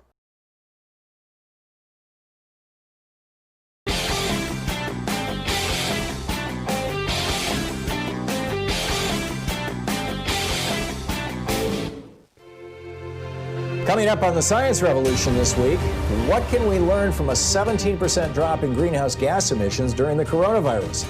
The president of Mercy for Animals, Leah Garces, drops by about the millions of animals that will be culled by suffocation, drowning, and shooting. She's concerned about the inhumane way we're dealing with the closure of meat plants, and so am I.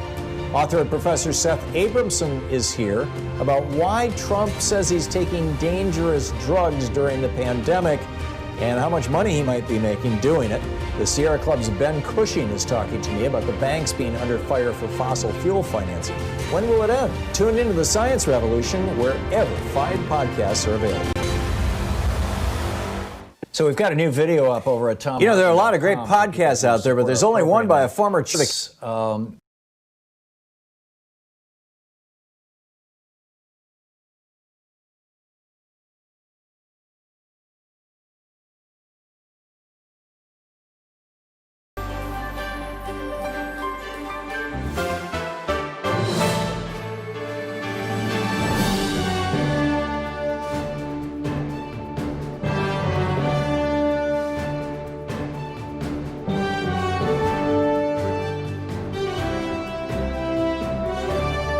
has provoked ICE to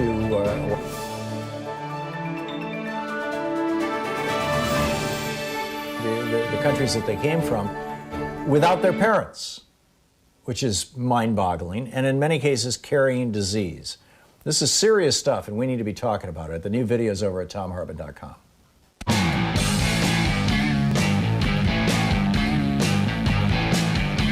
Welcome back. Thom Hartmann here with you. And on the line with us is David Daly, Senior Fellow and Communications Director with fairvote.org. He's the former editor-in-chief over at Salon.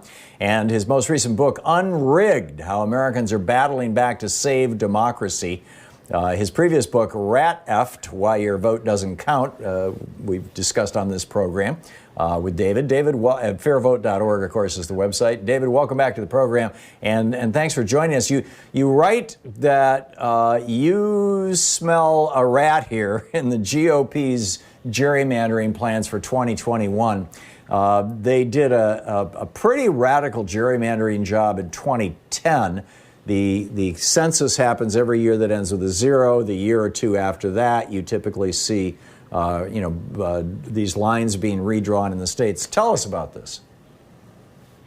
I think you're absolutely right. Thanks for having me on, Tom. What happened in Missouri in 2018 is that more than 60% of the state's voters signed on for nonpartisan redistricting reform. They voted to take the power to draw these lines away from the politicians and to put it in the hands of a neutral, nonpartisan state, a demographer, a bureaucrat, a statistician, who would be overseen by a truly independent citizen commission. And Republicans have been actively trying to undermine the will of the people there ever since. And the bill that they advanced in Jefferson City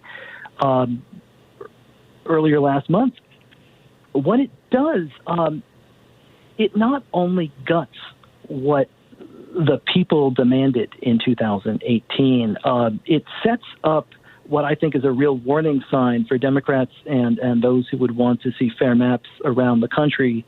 I think you can see the playbook in the little details of this bill that I imagine are going to be popping up kind of Alex style in state legislatures all around the country in 2021. It is nuanced, it's technical, it's very sophisticated and complicated, but the goal of it all is to create very, very red maps in all of these states, and in many cases to change the definition of representation itself. We have numerous states, and correct me if I'm wrong, I believe that North Carolina, Pennsylvania, and Wisconsin and Michigan are perhaps top examples where the majority of people who went and voted in the last election, voting for their members of the U.S. House of Representatives, or for that matter for their state legislatures, voted for Democrats. The majority of people voted for Democrats, and yet those states are majority represented in Congress by Republicans, even though they may have a Democratic governor, because that's the one statewide race where, you know, you can't gerrymander a governorship. What other states are like that? How extensive is this? How deeply buried is this in the fabric of these, in the legal fabric of these states? I mean, how hard is it going to be to make it so that if the majority of the people, you know, of Michigan actually want to be represented by Democrats in the House of Representatives, they are? It's very, very difficult. Right now, there are 59 million Americans who live in a state in which one or both chambers of the state legislature is controlled by the party that won fewer votes in 2018. So that is nearly Is that always the Republicans? And all 59 million of them are states that voted for Democrats and are governed by Republicans. So that includes Michigan, it includes Pennsylvania, it includes North Carolina, it includes Wisconsin, it includes chambers in Ohio. This is a deep and very serious problem. In all of these states throughout this decade, when voters have given sometimes huge majorities to the Democrats, Republicans have still managed to hold sometimes veto-proof majorities in these state legislatures. So it's deeply embedded, and even when the Democrats manage to win an election, it's not enough to change the nature of who controls these chambers. I mean, I think the best example is probably Wisconsin in 2018, in which Democrats kicked Scott Walker out of office. The voters in Wisconsin re-elect Tammy Baldwin. They give Democrats every single elected statewide office, and they favor Democratic Assembly candidates by more than 200,000 votes statewide. And yet Republicans hold on to the Assembly 63-36. Democrats can't make any headway at all. And we see what that chamber then did back in April. They essentially forced the voters of Wisconsin to go out during a pandemic and vote in person and choose between their health and their right to vote. It's a very dangerous situation. So, I think most people would agree that, like, for example, what California has done, and I know a few other states have picked up on this. I believe California was the first, correct me if I'm wrong, which is to say that we're going to have our congressional districts, both federal and state, drawn by these nonpartisan groups, drawn based on math and statistics rather than politics. And the people keep asking for this, as you point out, with this ballot initiative in Missouri. But it ain't working that way. And the solution the Democrats offer to Republican explicit gerrymandering, as we've been describing, is let's go, when we have power, when we the Democrats have power, let's go with one of these nonpartisan commissions and just make everything fair. And there are some people who are saying, Democrats, you're always being the nice guys. Why don't the Democrats gerrymander the state so that no matter what happens, they're going to control it for the next 10 years? Yeah, I think the difficulty there for Democrats is even if that's what they want to do, there aren't a lot of states where that's possible. Democrats could perhaps manage to get a seat here and there if they took that tactic, but it would not be especially effective. In most of the states in which Democrats are likely to have complete control of the process, they're pretty much blue states already. So Democrats already control almost all of those seats, So Democrats control the process in Maryland, but they already have 7 of the 8 seats. They control the process in Oregon. They already have 5 of the 6 seats. They control the process in Illinois, where it's still an overwhelmingly Democratic delegation. So the Democrats could maybe squeeze a seat out of Illinois if they kind of drew spaghetti strand districts coming out of Chicago and stretching statewide north to south. They could perhaps do the same thing in Virginia if the redistricting amendment there fails in the fall, and maybe steal.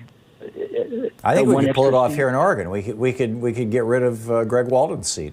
I mean, or you flip could it. Probably flip it to a go for the seat. complete 6 out of 6. The trouble is, Democratic incumbents get nervous, and that's what happened in Maryland back in 2011. There were folks who wanted to draw an 8-0 Democratic map, and the incumbents said, boy, if you spread those votes out like that, some of us might lose in a close year. So let's lock the incumbents in and give them 1.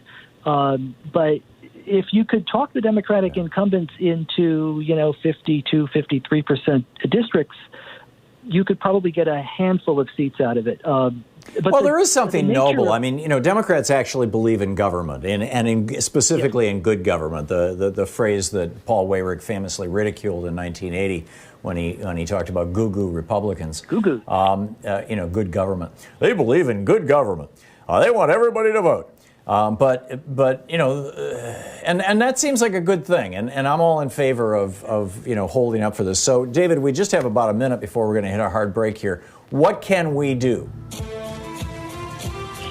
We have hit the break, David. Very quickly. Very quickly.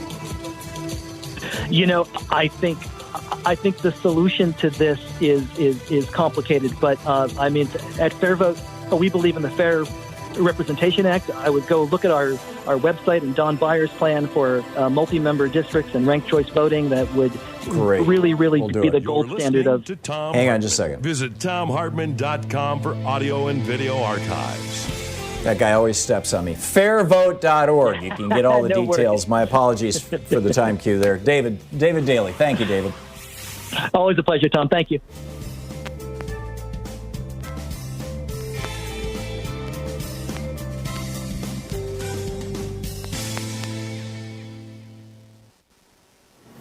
And welcome back. George in Portland, Oregon. Hey, George, what's up? Thanks for listening to X-Ray FM.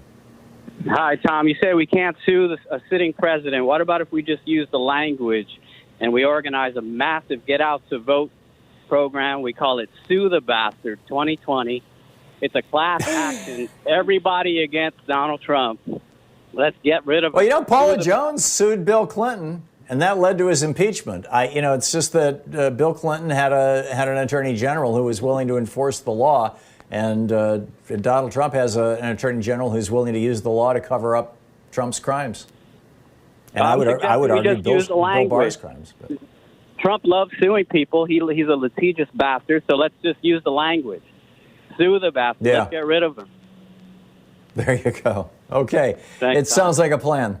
Yeah, thank you, George. Climate Marcher John in Phelan, California. Hey, John, what's up? Hey there. Thank you, Tom. Really love the show. My question pertains to the Paris Climate Treaty. Aren't we still in the treaty? Because, as I recall, our signing of it was binding, and we can't just leave because Trump says we're gone, at least That's until correct. after the next inauguration. Is that correct? I'm not sure. The date of our being able to stay or not stay in the Paris Climate Accords is not tied to the presidential election cycle in the United States, but it is a 4 or 5 or 6 year sign-on that we signed, and I could be wrong. We might have expired sometime this year, but I'm pretty sure that I remember that when Trump said we're pulling out, that didn't become effective until 2021. And so the next president can say we're still in it. The sad part, or the unfortunate part, it doesn't make much difference, because if Trump doesn't participate, if he doesn't fund things, if he doesn't show up, if he trash talks them, whether we're in it or not technically doesn't matter. But secondly, and perhaps more importantly, the Paris Climate Accords were all voluntary. It was nothing but suggestions. And all the countries who signed on just said, yes, we agree to salute this flag. Basically, that's it. And this situation is getting dire. And people are dying all over the world right now as a result of climate change. If you think that the economy has been badly damaged by COVID-19, wait 10 years. And, you're going to see something like you can't imagine right now. And I think that, I just have to knock wood here. I just have to hope and pray, literally hope and pray, that Donald Trump will not be president after January 20th of 2021, and that we've got Joe Biden, or if he, we haven't had the Democratic convention yet, so you have to toss in the caveat of or whoever the Democratic nominee is, although I think it's pretty clear it's going to be him, that person is certainly going to put us back at the Paris Accords.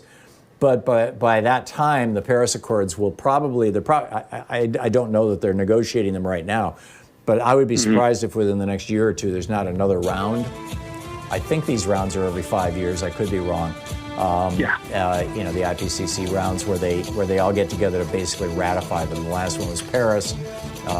Before that was Rio. There's been a bunch of them over the years. So, but it's got to be done. I'm with you, John. It's got to be done. This is a crisis. This is an absolutely screaming crisis. We're talking about, not just human civilization, but life on Earth. We'll be back.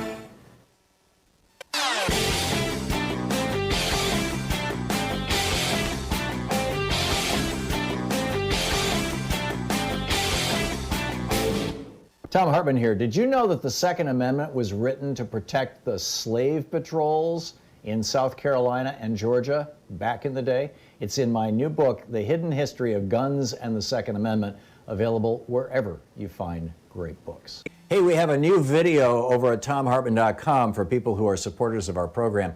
On this one, I'm digging into, or actually kind of taking issue with, a new article that's over on thenation.com titled, Could Coronavirus End Globalization? And they've got a bunch of analysts who are weighing in on this sort of thing. And my take is that this is going to be even bigger than that. This depression that we are sliding into is being softened right now by the Federal Reserve throwing $6 trillion at America's largest corporations. 1/3 of all economic activity for a year in the United States. Twice the annual federal budget. The Fed has just parked $6 trillion with a couple of hundred big companies. And it's just masking what's coming. It's going to get bad, and it could become fascist. And so check it out. It's over at thomhartmann.com, for the people who support our program. Thank you.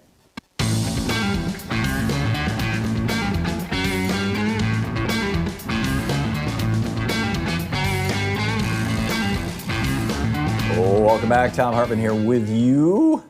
And David in Spotswood, New Jersey. Hey, David, what's on your mind today? Hey, I'm just asking as a question if the Progressive Caucus or any congressman urged governors to raise taxes in states that need the money. Like I took great offense over the weekend, by the way, Rick Scott picking out New Jersey, that people are leaving in droves in New Jersey to go to Florida, which obviously isn't true. If they just prodded the governors in these states to raise taxes on the rich to 25%, if Congress can't pass the HEROES Act, would that have any effect? Well, the problem right now is that whole SALT thing that was in the 2017 $1.5 trillion tax giveaway to billionaires that Donald Trump oversaw, that says that if you live in a high income tax state like New Jersey, you can only deduct up to $10,000 in state taxes. $10,000 state and real estate.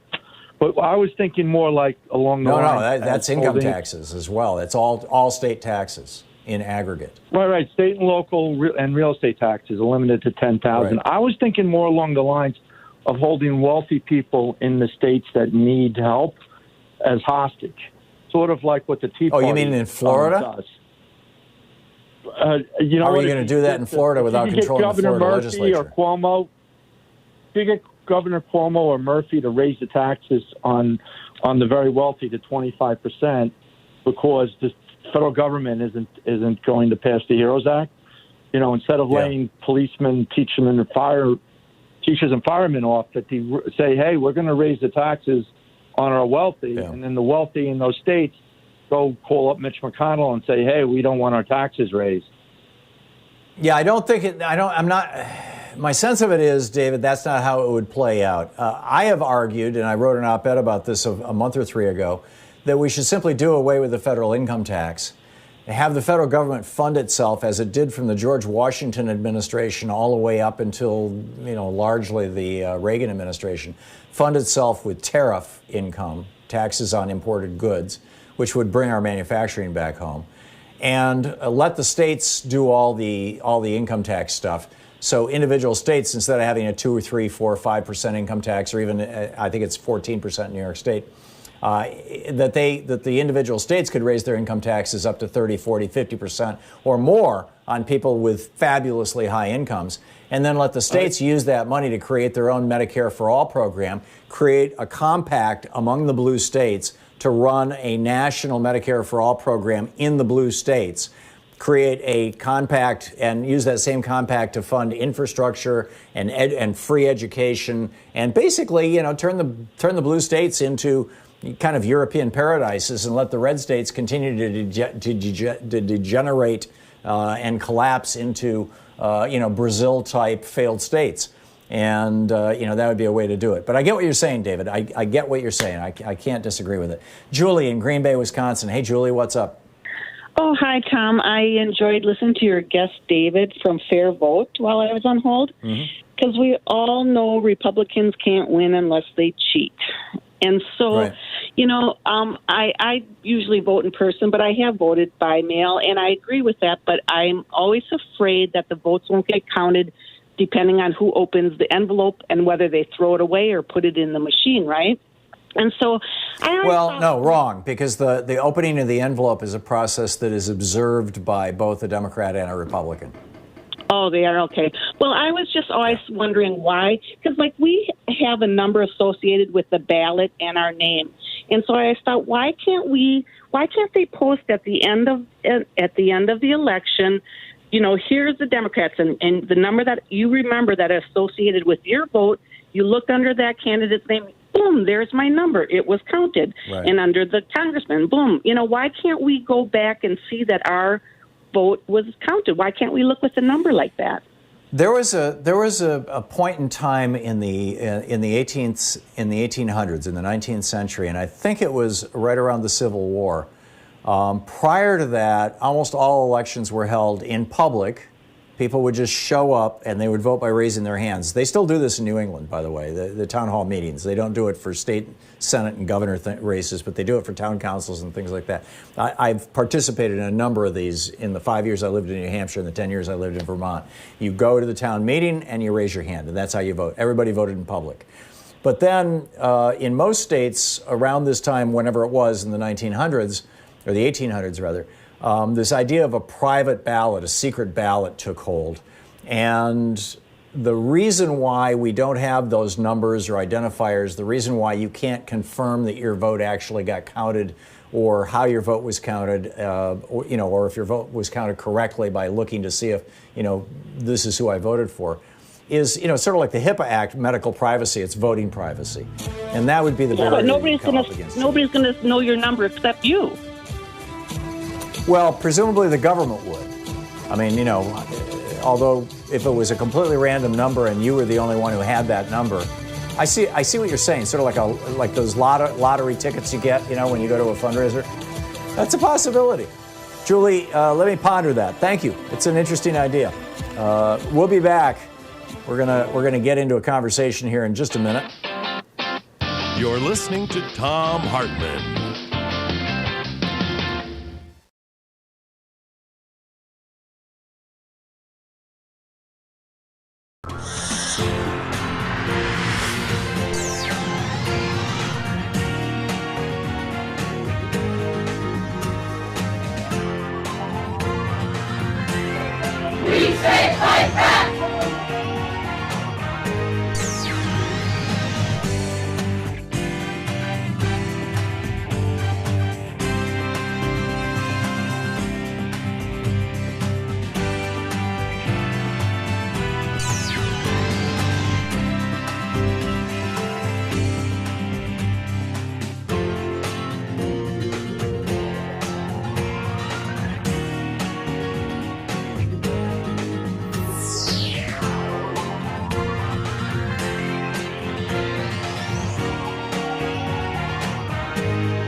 It's that time of year where we celebrate Memorial Day. We memorialize the Americans who have died in our wars, in the Vietnam War, in the Iraq War, in the Afghanistan War, in the Gulf War, the earlier Iraq War, in the Korean War. If you add all of those wars together that I just named, the sum total of them is fewer than the number of people who have died in 3 months from COVID-19 virus on Donald Trump's watch. Isn't it time for us to memorialize the Americans who have died and are continuing to die at the rate of, well over 1,000 a day as a result of the incompetence of Donald Trump? It seems like maybe it's a good idea. Maybe it's the time to add COVID-19 victims. Because, after all, Trump says we're warriors, or maybe there should be a separate holiday. But something to think about. You'll find a video about it over at thomhartmann.com.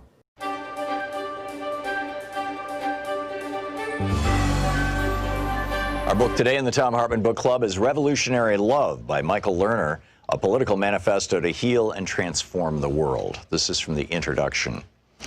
We Earthlings need to build a fundamental change of consciousness into ourselves and in every part of our national and global society in order to achieve the economic and political changes necessary to prevent the destruction of the life support system of Earth, in order to end global and domestic poverty and wealth inequality, to defeat racism, sexism, homophobia, and other forms of xenophobia, to protect human rights, to achieve social, economic, and environmental justice, and to achieve lasting global peace.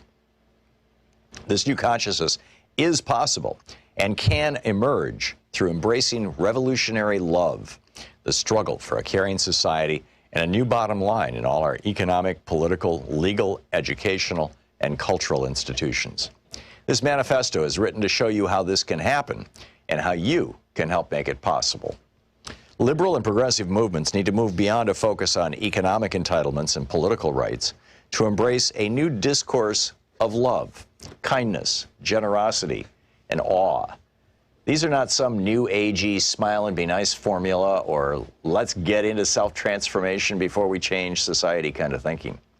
I'm calling for both our American and global societies to embrace a new bottom line so that every economic, political, societal, and cultural institution is considered efficient, rational, and/or productive, not according to the old bottom line of how much these institutions maximize money, power, or ego, but rather how much they maximize love and generosity, kindness and forgiveness, ethical and environmentally sustainable behavior, social and economic justice. This new bottom line seeks to enhance our capacity to transcend a narrow utilitarian or instrumental way of viewing human beings and nature, so that we respond to other people as embodiments of the sacred, instead of thinking of them primarily in terms of how much they can serve our interests. And also so that we can respond to nature not solely as a resource for human needs, but rather through awe, wonder, and radical amazement at the beauty and grandeur of this universe. I call this new consciousness revolutionary love, and its goal is to create the caring society, caring for each other and caring for the earth. The vehicle to create this new consciousness we will call the Love and Justice Movement, and eventually the Love and Justice Party. The revolutionary possibility of love is the kind of love that breaks through those distortions of consciousness that make it difficult to implement a national environmental policy or to end the many forms of oppression that permeate our world. To really embrace revolutionary love requires us to develop a strategy way beyond anything currently being given serious attention in the media, the political parties, and even many of the social change movements. And it requires us to move beyond what seems realistic in terms of the contemporary frame of discourse. Yet there is no alternative if we're to solve the environmental crisis and prevent our society in the coming decades from moving further and further into reactionary nationalism and repression of our own humanity. We need a global mobilization of billions of people to solve the problem, and this manifesto outlines the first steps to making possible such a mobilization. To understand the urgency, let's consider our current environmental crisis. In 1992, thousands of scientists issued a collective statement warning of the impending dangers to the life support system of planet Earth. 25 years later, in December 2017, 15,364 scientists from 184 countries signed a new statement that reads, in part, since 1992, with the exception of stabilizing the stratospheric ozone layer, humanity has failed to make sufficient progress in generally solving these unforeseen environmental changes. And alarmingly, most of them are getting far worse. Especially troubling is the current trajectory of potentially catastrophic climate change due to rising greenhouse gases from burning fossil fuels and agricultural production, particularly from farming ruminants for meat consumption.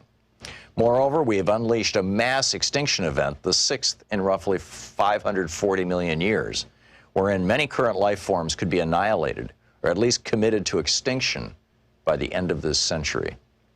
Humanity is now being given a second notice. We are jeopardizing our future by not reining in our intense but geologically and demographically uneven material consumption, and by not perceiving continued rapid population growth as a planetary driver behind many ecological and even societal threats.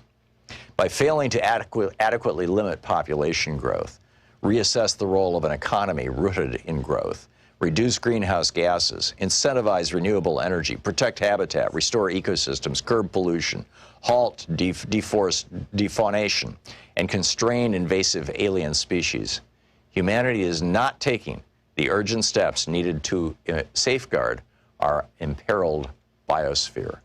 End of quote from the scientists. And in October, well, it continues. The book is Revolutionary Love by Rabbi Michael Lerner.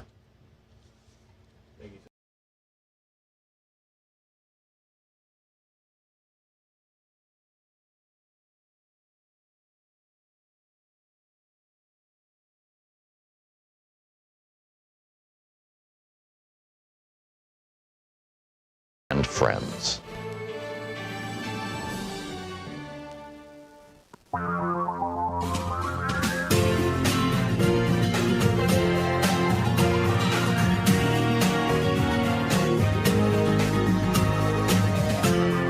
This is the Thom Hartmann Program. Welcome back. Thom Hartmann here with you. I have spent probably cumulatively several months in Hong Kong, going all the way back to the late 1970s. It used to be one of my absolute favorite places on earth. It's an extraordinary city. And, it went through a major change at the end of the 90s when it was handed back over to China, in part. But it was supposed to be semi-autonomous. This seems to be breaking down, and Mike Pompeo has just, the New York Times is reporting right now, today, Secretary of State Mike Pompeo announced on Wednesday today that he told Congress that the State Department no longer considered Hong Kong to have significant autonomy under Chinese rule. This is a huge story. This could presage not just local crises in that part of the world, but frankly, this looks to me like the beginning of the classic Thucydides trap here. I wanted to get somebody out who really knows what they're talking about in this context. Wilfred Chan is on the line with us, a contributing writer with The Nation magazine. He was a reporter in Hong Kong, covered the umbrella movement there for quite some time. He's now based in New York. Wilfred, welcome to the program, and thank you for being with us. What is the consequence? What is the significance of what Pompeo just said today? Hey, Tom. Thanks so much. It's a disaster for Hong Kong, and a lot of people are, thinking that this is a way for the United States to show its support. But what it's really doing is giving away any remaining leverage that it had. As you pointed out, Hong Kong is sort of this in-between semi-autonomous place that really functions as an interface between the East and the West. It's really for the purposes of capital. And for the 23 years since 1997, Hong Kong has been kept in this strange position by China and the U.S. Because of the mutual benefits that these two major powers get from having this sort of in-between intermediary. So, what happened recently, the last couple days, was this national security law that China announced unilaterally that they're basically going to criminalize dissent in Hong Kong, which effectively says that this is no longer a separate legal jurisdiction. This is basically the same as China. which was, a really kind of a shocking and sad moment for Hong Kong people who have been fighting for democracy for so long, right? But that also called the bluff of the United States. And what the U.S. is now doing, I think, is trying to basically save face. But it's really just affirming what China already did with the announcement of the national security law in basically saying that Hong Kong is no longer going to be considered a special place from the perspectives of the two powers that matter. Now, back during the umbrella protests, Carrie Lam, correct me if I'm wrong, is the governor of Hong Kong, and she was walking this very, very fine tightrope between, on the one hand, saying, yes, I agree with autonomy and democracy, and on the other hand, no, I don't want to piss off China, frankly, to the point where they march in, the army marches in and starts shooting people. Is my understanding of that and characterization of that accurate, and who's in charge now and what's going on? Well, yeah, that's right. And Carrie Lam was the second in command to C.Y. Leung, who was the chief executive. That's sort of the strange name that we have for the city's leader in Hong Kong during the umbrella movement. Carrie Lam is now the chief executive, but the chief executive has always had to try to balance the demands of the CCP, which again sees Hong Kong as this capital outlet and inlet, and also try to abide by the basic law, which is the post-colonial agreement that governs Hong Kong and actually specifies this promise agreed to by both China and the United Kingdom at the time, that Hong Kong would have universal suffrage, that is to say, free elections for the city's leader. So, these attempts at kind of balancing all these different considerations fell apart during 2014 in the umbrella movement. And what you've seen since then is just a steady increase in repression and Beijing signaling more and more strongly that it's got no interest in any kind of democratic change in Hong Kong. And now this really seems to be the death of that dream. The Thucydides trap that I referenced earlier was the notion put forward by, I think it was by Thucydides, the Greek philosopher and historian, who suggested that the point of maximum probability of warfare is when an existing, essentially superpower, not a phrase he would have used, but essentially an existing superpower is in decline, and an emerging superpower is rising and has risen to or beyond the threshold of the economic and military capabilities of the receding superpower. And right. That this is that flashpoint when history tells us countries go to war. And the United States has clearly, since the 1980s, since we embraced Reaganism and austerity, been a superpower on the decline. And China, particularly since the United States supported, a member of the World Trade Organization and gave them most favored nation status and all that kind of stuff, has been right. a power on the rise. Are we looking at the possibility of World War III, or at least a bilateral war between the United States and China if this continues, or is it more likely that, given this administration, that China will they figure, okay, we've got 6 months until the election, we're going to march in, we're going to crack down, we're going to kill a bunch of people, it's going to be Tiananmen Square all over again, repress memory, repress dissent, and that'll be the end of that, and no war will come out of this because Trump will just say, oh, that's okay with me, just keep giving money to, keep manufacturing Trump goods there, please, or something like that. Right. What are your thoughts on this? And go ahead. Well, obviously this is not fun to think about, but it's something that as a Hong Konger, I've been thinking about since, for as long as I can remember. We've always been caught in between. And the scary thing is this is probably the scariest moment in terms of this relationship that I can remember in my lifetime. You have conservative commentators already coming out and saying, with Hong Kong being swallowed up, we need to now send the U.S. Navy to Taiwan and kind of ramp up our presence there. As we know, that's another major flashpoint for the U.S.-China relationship. I want that I feel super confident making that case, especially with these ramp-ups of tension that you see from both sides amid the coronavirus pandemic. These conspiracy theories being hurled back and forth over Twitter, and it's ridiculous. And there's not a lot of incentive for either side to back down, which is really the scary thing right now. And from a Hong Kong perspective, I think, right.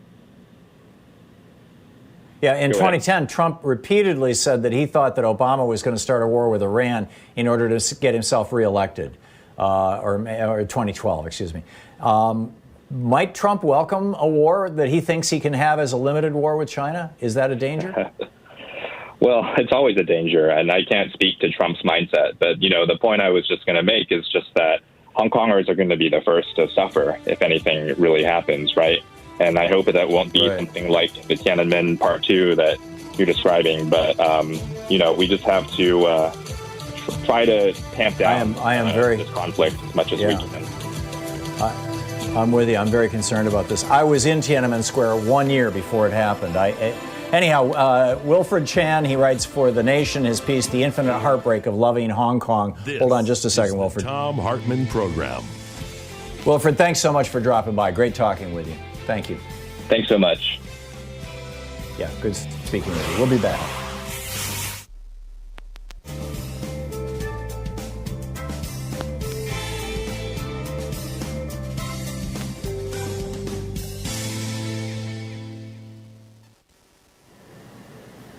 And welcome back. Kim in Sarasota, Florida. Hey, Kim, what's on your mind today? I'm wanting to talk about the narcissistic bubble. When Trump got elected, I researched everything I could find on the narcissistic personality. He is a very classic extreme case. The one thing that rubs me is people are always saying he's playing politics. Politics has nothing to do with this man. He is playing for me, myself, and I. Narcissists feed off of the power of persuasion. Convincing people to go out and do really stupid things like risk themselves at COVID, and leading them into the fires of hell, that plays to his needs. He loves this crap. He likes telling people to take stuff they shouldn't take, to watch to see if they will do it, because he said so. Now, he has a problem because the numbers, the polls are saying that he's so far behind Biden right now. Okay, what happens is, and also Pelosi, I'm sure this is still in the back of his mind, swore that if he didn't get reelected, he would be prosecuted for crimes. Okay, these two things cause friction. So I expected him to have gotten us into a war by now, but he keeps dodging and weaving is what he does. Makes a new story, more outrageous than the last time, blah, blah, blah, blah. But the poll numbers are bad for him if we don't get all these states to certify in the wrong direction. I just simply think that he is feeding his own needs. He loves watching people do dangerous stuff because he suggested it. He likes he loves it. But anyway, what happens is when the bubble bursts, when they get cornered, okay, say he loses the election or he's getting close to losing the election, he will do something totally outrageous. It's not going to be by words, it's going to be by something else. And I think part of his bubble that he's reaching is watching these people. These are his people. He's putting his own side at risk, but he doesn't see that. He just really gets off on suggesting something, watching all these thousands and thousands of people do it. I wanted As long as he's the center of attention, that's all that matters to him. Bingo. Yeah, it has nothing to do with politics. I mean, he doesn't care who he leads down the No, it has to do with his psychopathology. Yeah, well, he's a psychopath as well. He has no empathy. He doesn't really care who does what he suggests. He just wants to see him do it. I find that totally screwed up. But I was wondering if you kind of saw that, or if you, Psychology Today had written an article on it. It was pretty good.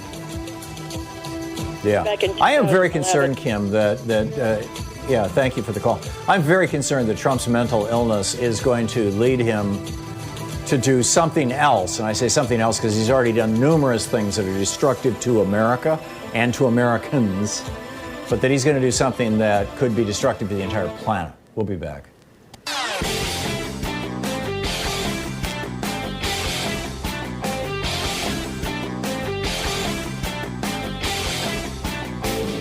Our 1 hour free podcast recaps our show, and it's available wherever fine podcasts are found. And we have the full 3 hour podcast available over at thomhartmann.com if you want to really support our program. We have a new video over at thomhartmann.com for the people who support our program, and it's an interesting one. The phrase, pull yourself up by your bootstraps, has a really interesting history, and the exploitation of that phrase and that history by right-wingers in 20th century America, or late 20th century America, now 21st century America, also has a fascinating and rather grim history. Just the general absurdity of the idea that somebody can lift themselves off the ground by reaching down and pulling on a strap on their boots. I mean, just think about it for a second. But it's used. This is used as justification by right-wingers, particularly over the last 40 years since the Reagan Revolution, to say, oh, poor people, their poverty is their own fault. Check it out. It's over at thomhartmann.com.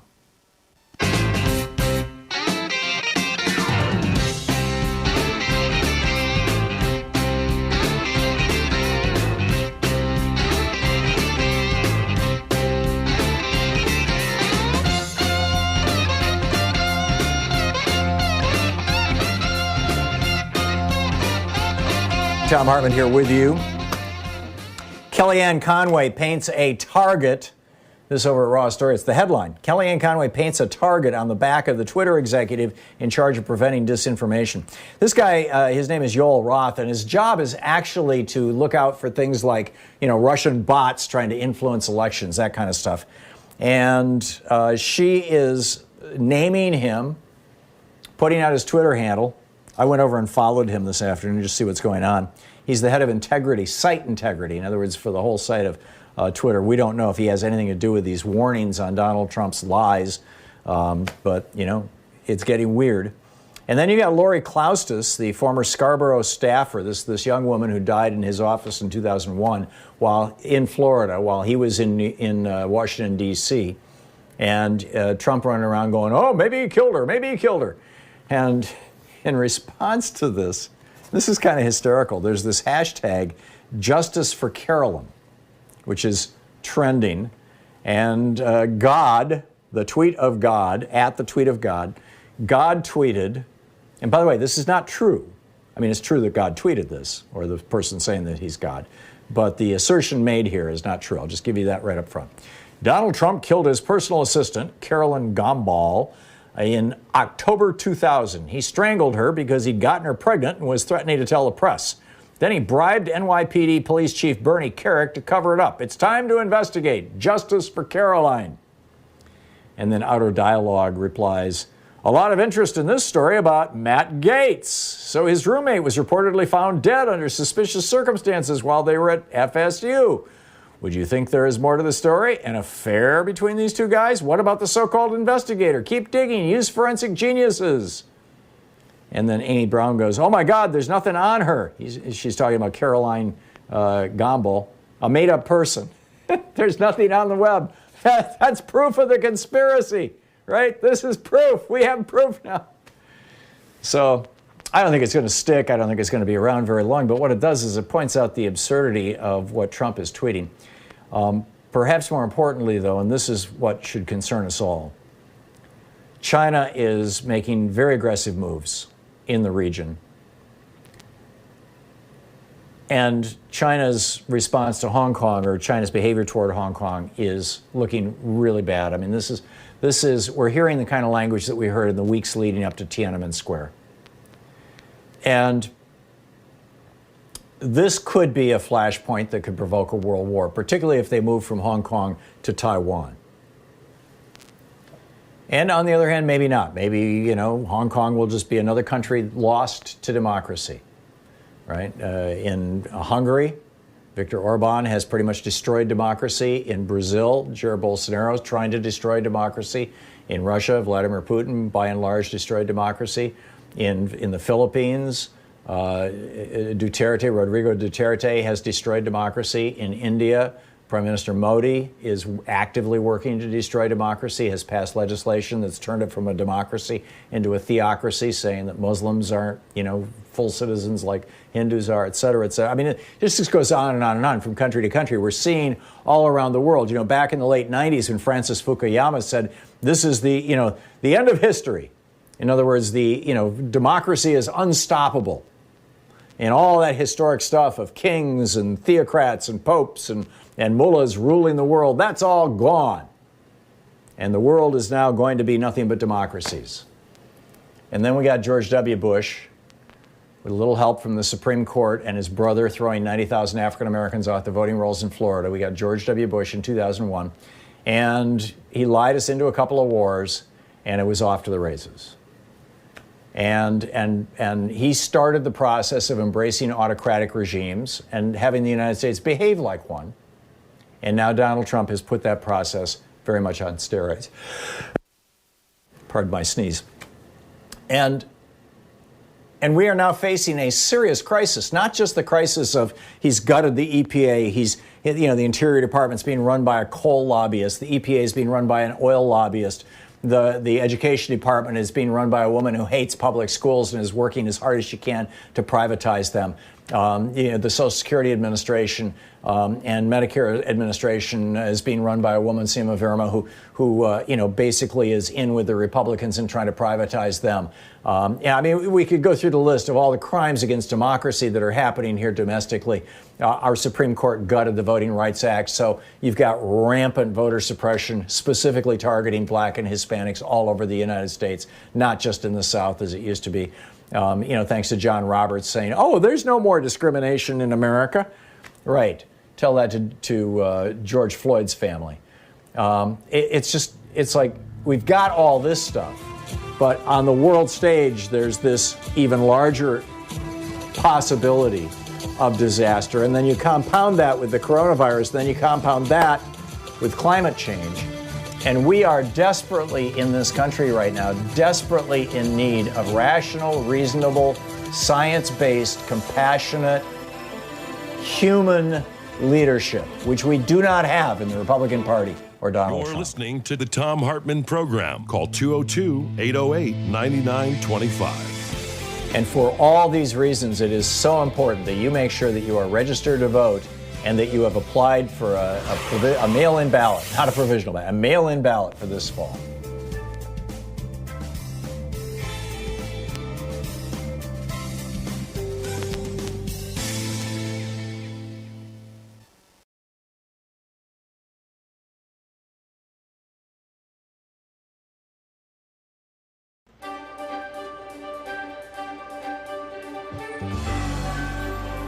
Our book today in the Thom Hartmann Book Club is called Let the People Pick the President, The Case for Abolishing the Electoral College by Jesse Wegman. And I'm reading from the introduction. This is page 20. But what exactly can we do about the Electoral College? People have been trying to answer that question for more than 2 centuries. Since the first proposed amendment to the Electoral College was introduced in Congress in 1797, there have been more than 700 attempts to reform or abolish it, more by far than any other provision of the Constitution. Only one has succeeded, the 12th Amendment, which was ratified in 1804 to fix a technical flaw in the college's design, but left it otherwise intact. In the late 1960s, an amendment abolishing the college and replacing it with a national popular vote passed the House of Representatives and came extraordinarily close in the Senate, but was blocked by a filibuster. At the time, 80% of the American public supported switching to the popular vote, as did President Richard Nixon and other top Republicans and Democrats. To some, this litany of failures speaks to itself. I think it's a waste of time to talk about changing the Electoral College, former President Jimmy Carter said in 2000. Carter had supported a national popular vote in the 60s and the 70s. I would predict that 200 years from now, we'll still have the Electoral College, he said. Was President Carter right? Is it simply our fate as Americans to remain trapped by the historical quirks of a Constitution that is too easy to revere and too hard to change? Especially after the failed effort in the 60s, when American politics were far less polarized to today, and there was no simple partisan divide over the issue. It's clear that a constitutional amendment is not in the cards. But there may be another way. It's called the National Popular Vote Interstate Compact, an agreement among states to award all of their electors to the winner of the national popular vote rather than the winner of their statewide vote. The compact will take effect when it is joined by states representing a majority of electoral votes, 270, thus guaranteeing that the candidate who wins the most votes in the country becomes president. The ingenuity of the compact is that it doesn't touch the Constitution. Its target is the statewide winner-take-all rule, currently in use in 48 states. Maine and Nebraska are the exceptions. This rule is what makes presidents out of popular vote losers. It incentivizes presidential campaigns to ignore more than 100 million American voters living in non-competitive states, turning what should be a national electoral contest into a series of bitter, hyper-local brawls. It focuses nearly all campaign spending and policy proposals on a few so-called battleground states, where even a small shift in voting can lead to an electoral jackpot for one side or another.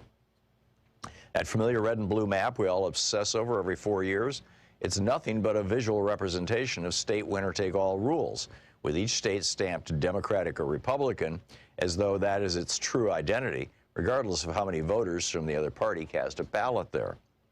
This is bad for democracy, and it should concern all Americans, no matter where they live or which political party they support.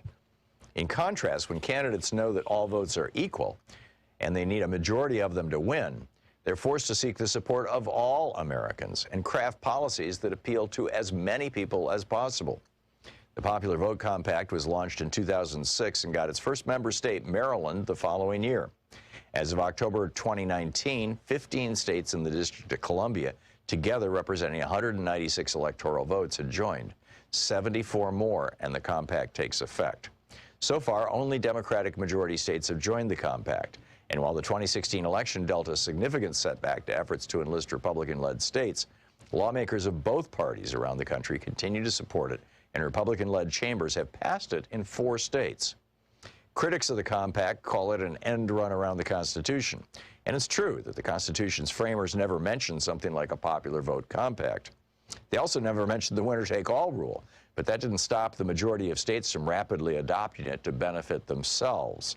That's the whole point of the compact. The framers gave states near total control over how to allocate their electors. The fact that the compact is an agreement among states also means that, unlike a constitutional amendment, which is effectively permanent, member states may back out if they later decide they don't want to be a part of it. Opponents of the popular vote argue that no matter how you might achieve it, it's not the way our country is built. As the popular saying goes, we're a republic, not a democracy. The Electoral College is one of the core Republican elements of the framers' constitutional design, like the Senate and the Supreme Court, which are there precisely to prevent majorities from running rampant. In other words, majority rule is not our only organizing principle, and perhaps not even our most important. There are 2 problems, however, with this argument. The minor one is on the surface and involves terminology. The United States is both a republic and a representative democracy. The 2 terms describe the same thing: a government in which the people hold the ultimate power but elect representatives to make laws, policies, and other decisions on their behalf. The founders used the term republic to distinguish what they were building from a monarchy. For them, democracy generally referred to the direct variety, as in ancient Athens or the New England town meeting, where the people literally make the laws themselves.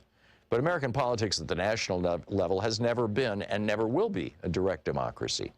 So any distinction between the terms today is meaningless. As one political columnist put it, To say that the U.S. is a republic and not a democracy is like claiming to eat beef and pork, but not cows and pigs. The bigger problem with the saying is the implication that lies beneath it. The book, Let the People Pick the President, by Jesse Wegman.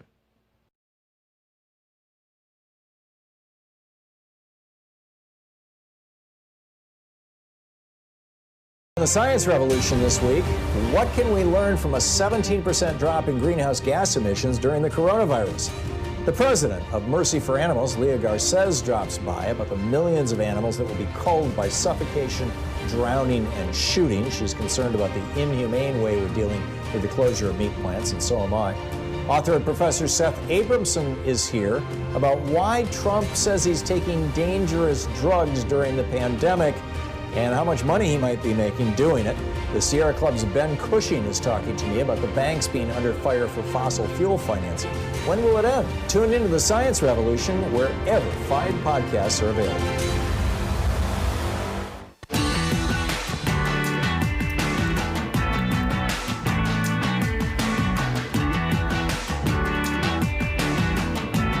Welcome back. Thom Hartmann here with you. Oh, this is hysterical. Remember this name, Carolyn Gombel, Gombell, or maybe it's Gombell. I'm not sure how she pronounces it. Well, she's not pronouncing it because she's dead. Well, actually, she's not dead because she's not a real person, but nonetheless, everybody is treating it as if she's a real person. And now Rick Wilson, the Republican strategist who has become a never-Trumper, not a Democrat. He's still a right-wing Republican who wants to, privatize Social Security and everything else. And these people, by the way, are going to be back, right? As if Joe Biden gets elected president right after January 20th, January 21st, you're going to see all these Republicans that you have been watching trash Trump, Bill Kristol, Rick Wilson, just the whole bunch of them. You're going to see all these Republicans, Joe Scarborough, suddenly start talking about, oh my God, the deficit, we've got to cut Social Security, we've got to do away with Medicare, it's time to, they're going to go back to being Republicans, trust me. But anyhow, Rick Wilson, his Twitter handle, Rick Wilson, he says, he addresses this to Donald Trump. Trump tweets, Psycho Joe Scarborough is rattled not only by his bad ratings, but all the things and facts that are coming out on the internet about opening a cold case. He knows what's happening. Okay, that was Trump. And so Rick Wilson says, people are saying you murdered your assistant, Carolyn Gombel. Did you? Because people are saying it. Many people. The best people. And then God, who started this whole thing, tweets, don't let Trump get away with it. Don't let Barr help him cover it up. Don't let his press secretary equivocate about it. And don't let the media gloss it over because it was so long ago or he was officially cleared. Demand, demand, demand. And then Shirley Sirius tweets, Donald Trump almost ran for president in 2000. Trump spent time and money, so what stopped him? Was it the Carolyn Gombel murder? We need to ask Roger Stone. It was he who spurred Trump. Could this girl be Carolyn Gombel? And then they show a picture of Donald Trump standing next to a young woman. It's I was going to say hysterical, but it's sad that we're at this point where we would even have to talk about that. Anyhow, back to more serious topics. Marcio in Boca Raton, Florida. Hey, Marcio, what's up? Hey, Tom, what's up, man?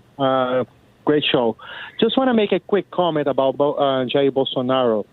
I am a Brazilian, and Jair Bolsonaro, he was actually my congressman. He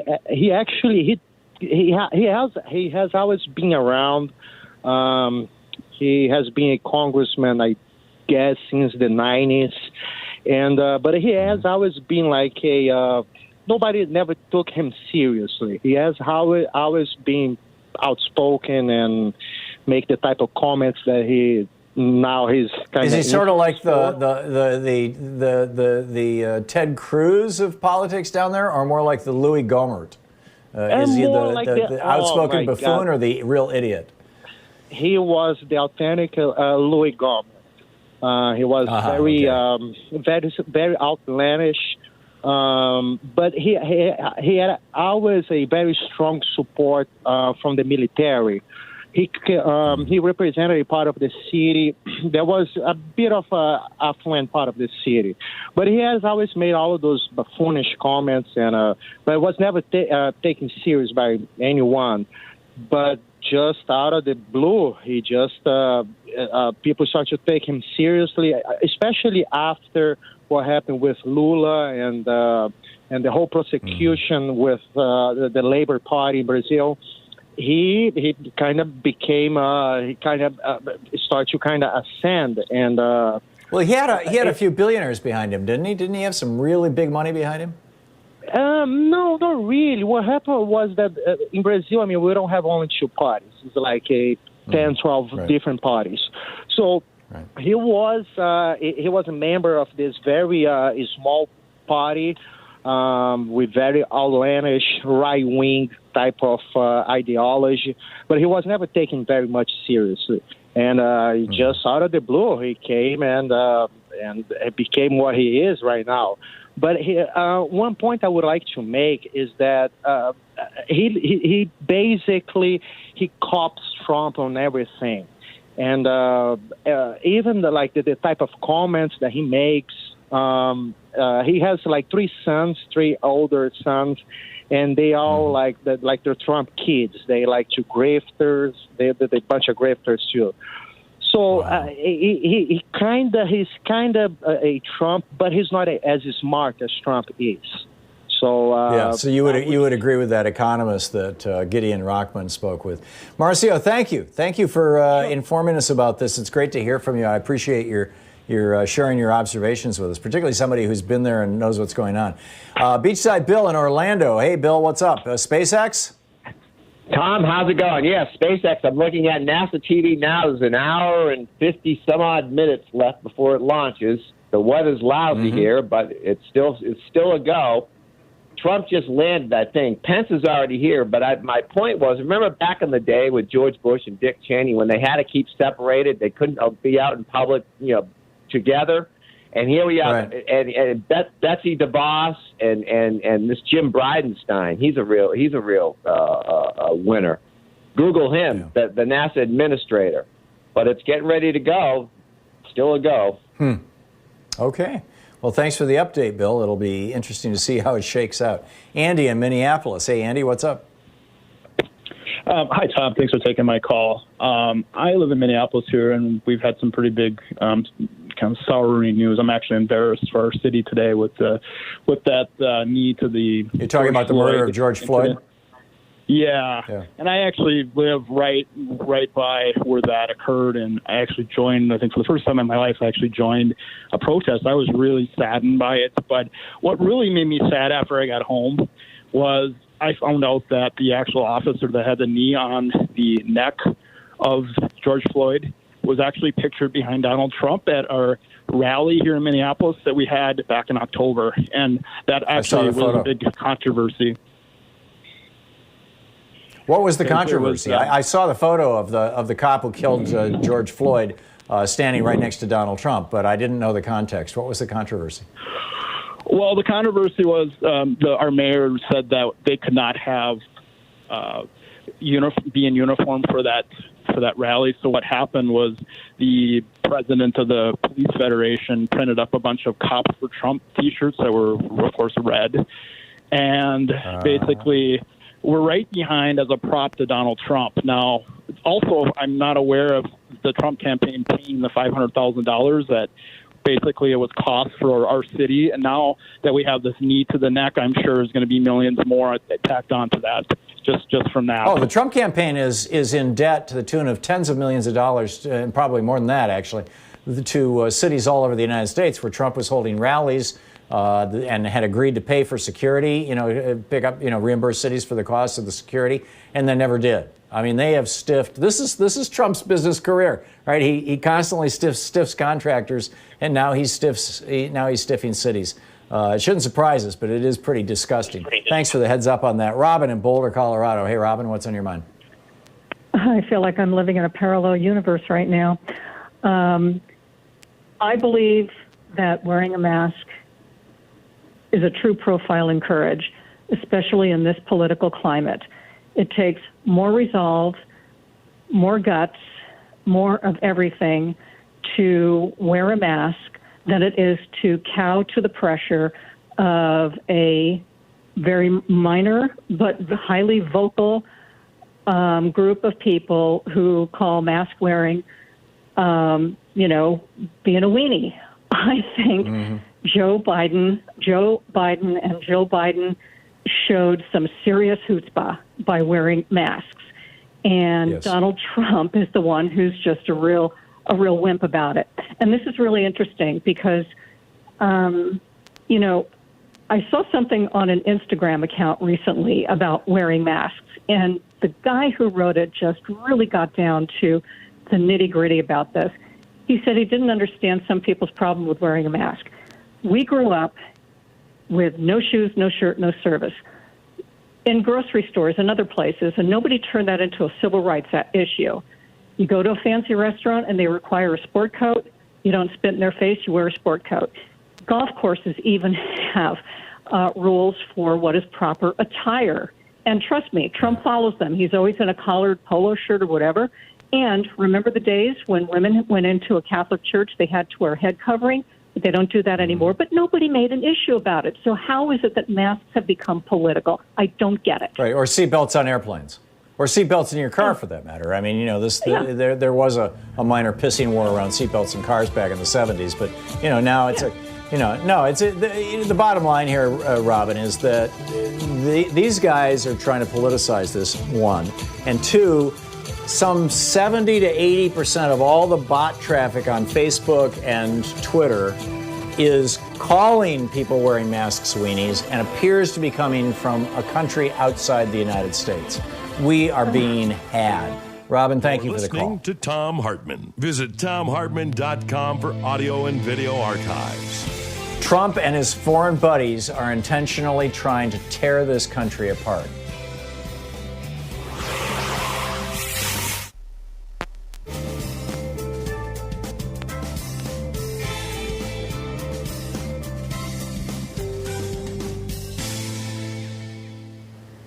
And welcome back, Len in Woodmere, New York. Hey, Len, what's on your mind today?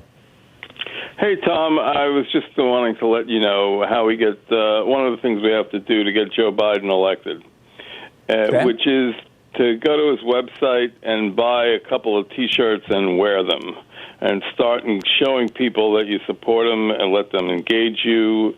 Ask them why they're not wearing a Trump shirt if they support Trump. And, when I was, already traveling around with the Biden shirts, I'm getting thumbs up, but we have to, really show support. And that's the best way to show it. When you're walking in a park and when I guess the only maybe good premonition I have is I think he's going to end up choosing Elizabeth Warren. That's my guess. And I had a good premonition that Obama was going to choose Biden. It was a no-brainer then. I think right now it's a no-brainer because she can really articulately rip the Republicans apart. The way I think she was auditioning for it when she was at the debates with Bloomberg. Yeah. But I wear a cap sometimes, shirt.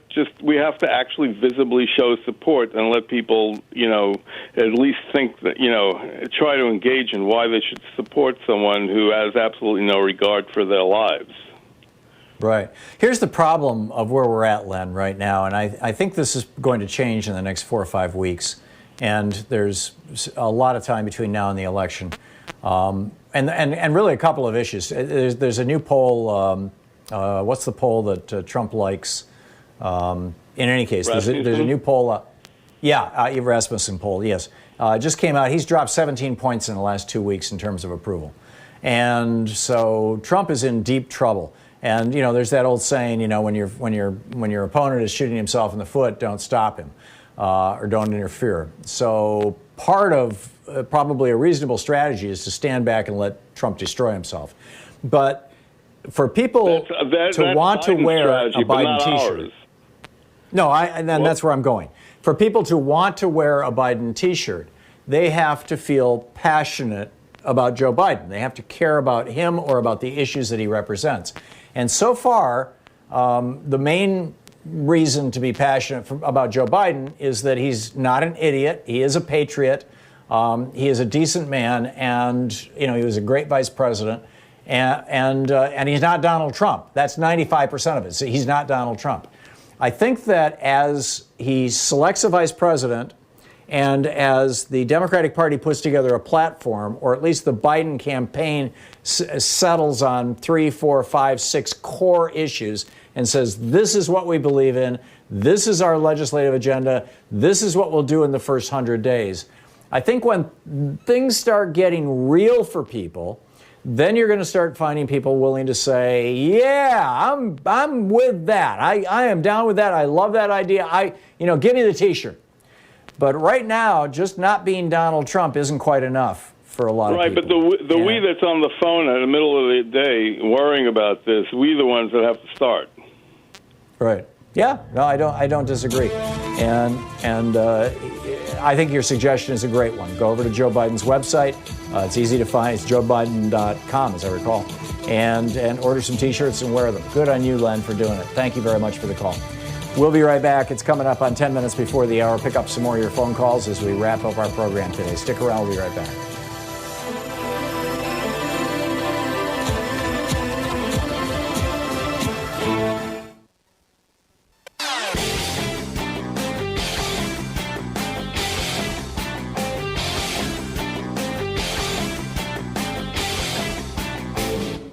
Thom Hartmann here. Did you know that Chief Justice John Roberts, back when he worked for Ronald Reagan, came up with a way that Congress and the White House could get around the Supreme Court? Specifically, they were trying to blow up Roe v. Wade and Brown versus Board, but it could be used by Democrats right now. It's fascinating. It's in my new book, The Hidden History of the Supreme Court and the Betrayal of America, available wherever fine books are sold. Welcome back. Thom Hartmann here with you. Jeff in 29 Palms, California. Hey, Jeff, are there actually 29 Palms in 29 Palms? There's actually more like 1,000. Okay, but I figured. Your screener got my name wrong. It's Ed, Tom. Ed, I'm sorry. Yeah, my thing is, I don't know if you heard about this yet, but the sheriff in Orange County, California, says he is not going to be the mask police after the city council in Huntington Beach has decided that all citizens should be wearing masks outdoors. So to me, it just seems like more undermining of Dr. Fauci's efforts and Governor Gavin Newsom of California. Yeah, specifically Newsom. I mean, Orange County is famously one of the most red counties, at least in Central and Southern California.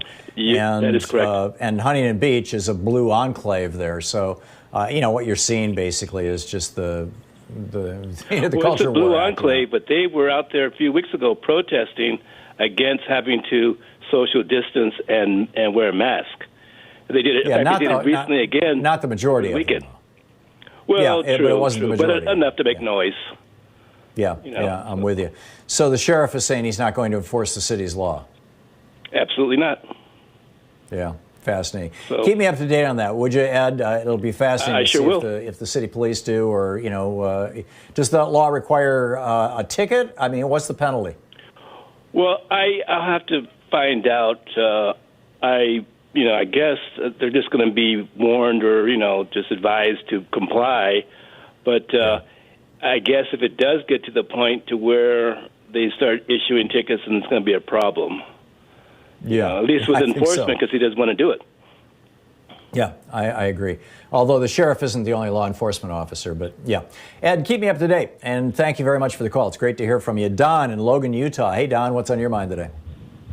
Well, hi. I didn't even discover this program until early this year, or the station. I'm an ex-Oregonian. I am curious if anybody has said anything about body language with our president. And it just seems to me that if doctors have chimed in on that. And, are you talking about his rocking back and forth at the Memorial Day ceremonies, or his tendency to lean forward, sort of like the way a gorilla stands, with his arms hanging in front of him? Is that what you're talking about? I can't talk. Yeah, no, I'm like sitting there with other dignitaries, just with arms folded in front of him. It's just, You can almost see, I can see him closing off. That's a defensive, insecure position. When people when people fold their arms over their chest, what they're actually doing, depending on the circumstances, is one of two things. And you can kind of tell the difference just by looking at them. Either they're asserting anger, I will have nothing to do with this. And that folding is the equivalent of pushing people away. Or they are holding themselves. They're asserting insecurity. They're expressing fear.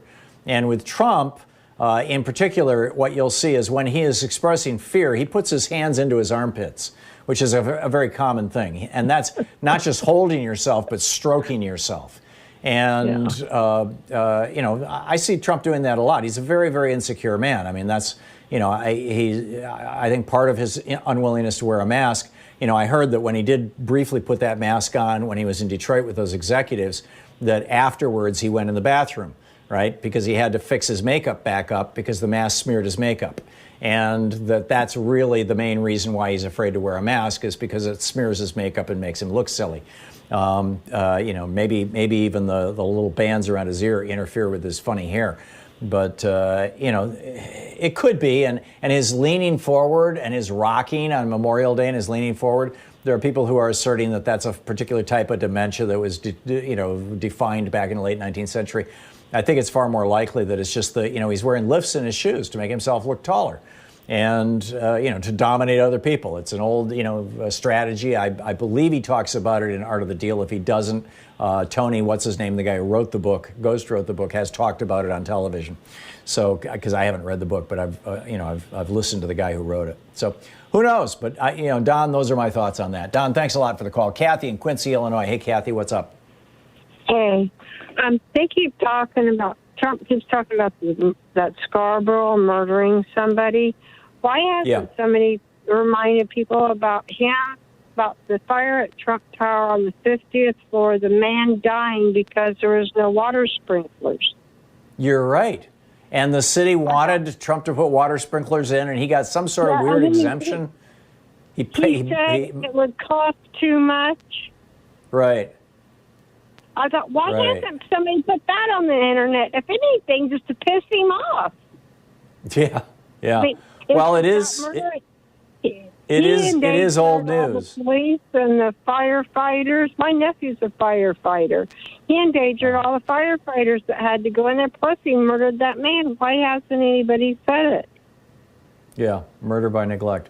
I'm with you. Yeah. Kathy, thank you for the call. Johan, we have 30 seconds at the end of the program. You want to say something quick? In Los Angeles? I heard about nursing homes in Arizona those people didn't get proper care for COVID-19. Yes.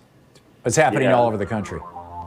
And this is really... in fact, let me just give you a tip here with regard to that. David Sirota has a newsletter called Too Much Information. Judd Legum has one called Popular Information. I believe they have both reported on this. Not today necessarily, but one of them reported on it today, Judd Legum. So go to popular.info. The nursing home industry has spent millions of dollars lobbying Congress to eliminate their own liability so that they can't be sued. It's a mind-boggling story. Thanks so much for being with us today. We'll be back tomorrow, same time, same place. In the meantime, tell your friends where to find progressive media and be nice to yourself and the people around you. It is a tough time for all of us. We really need to reach out. Tag your hit. You've been listening to Thom Hartmann. For audio and video archives, visit thomhartmann.com.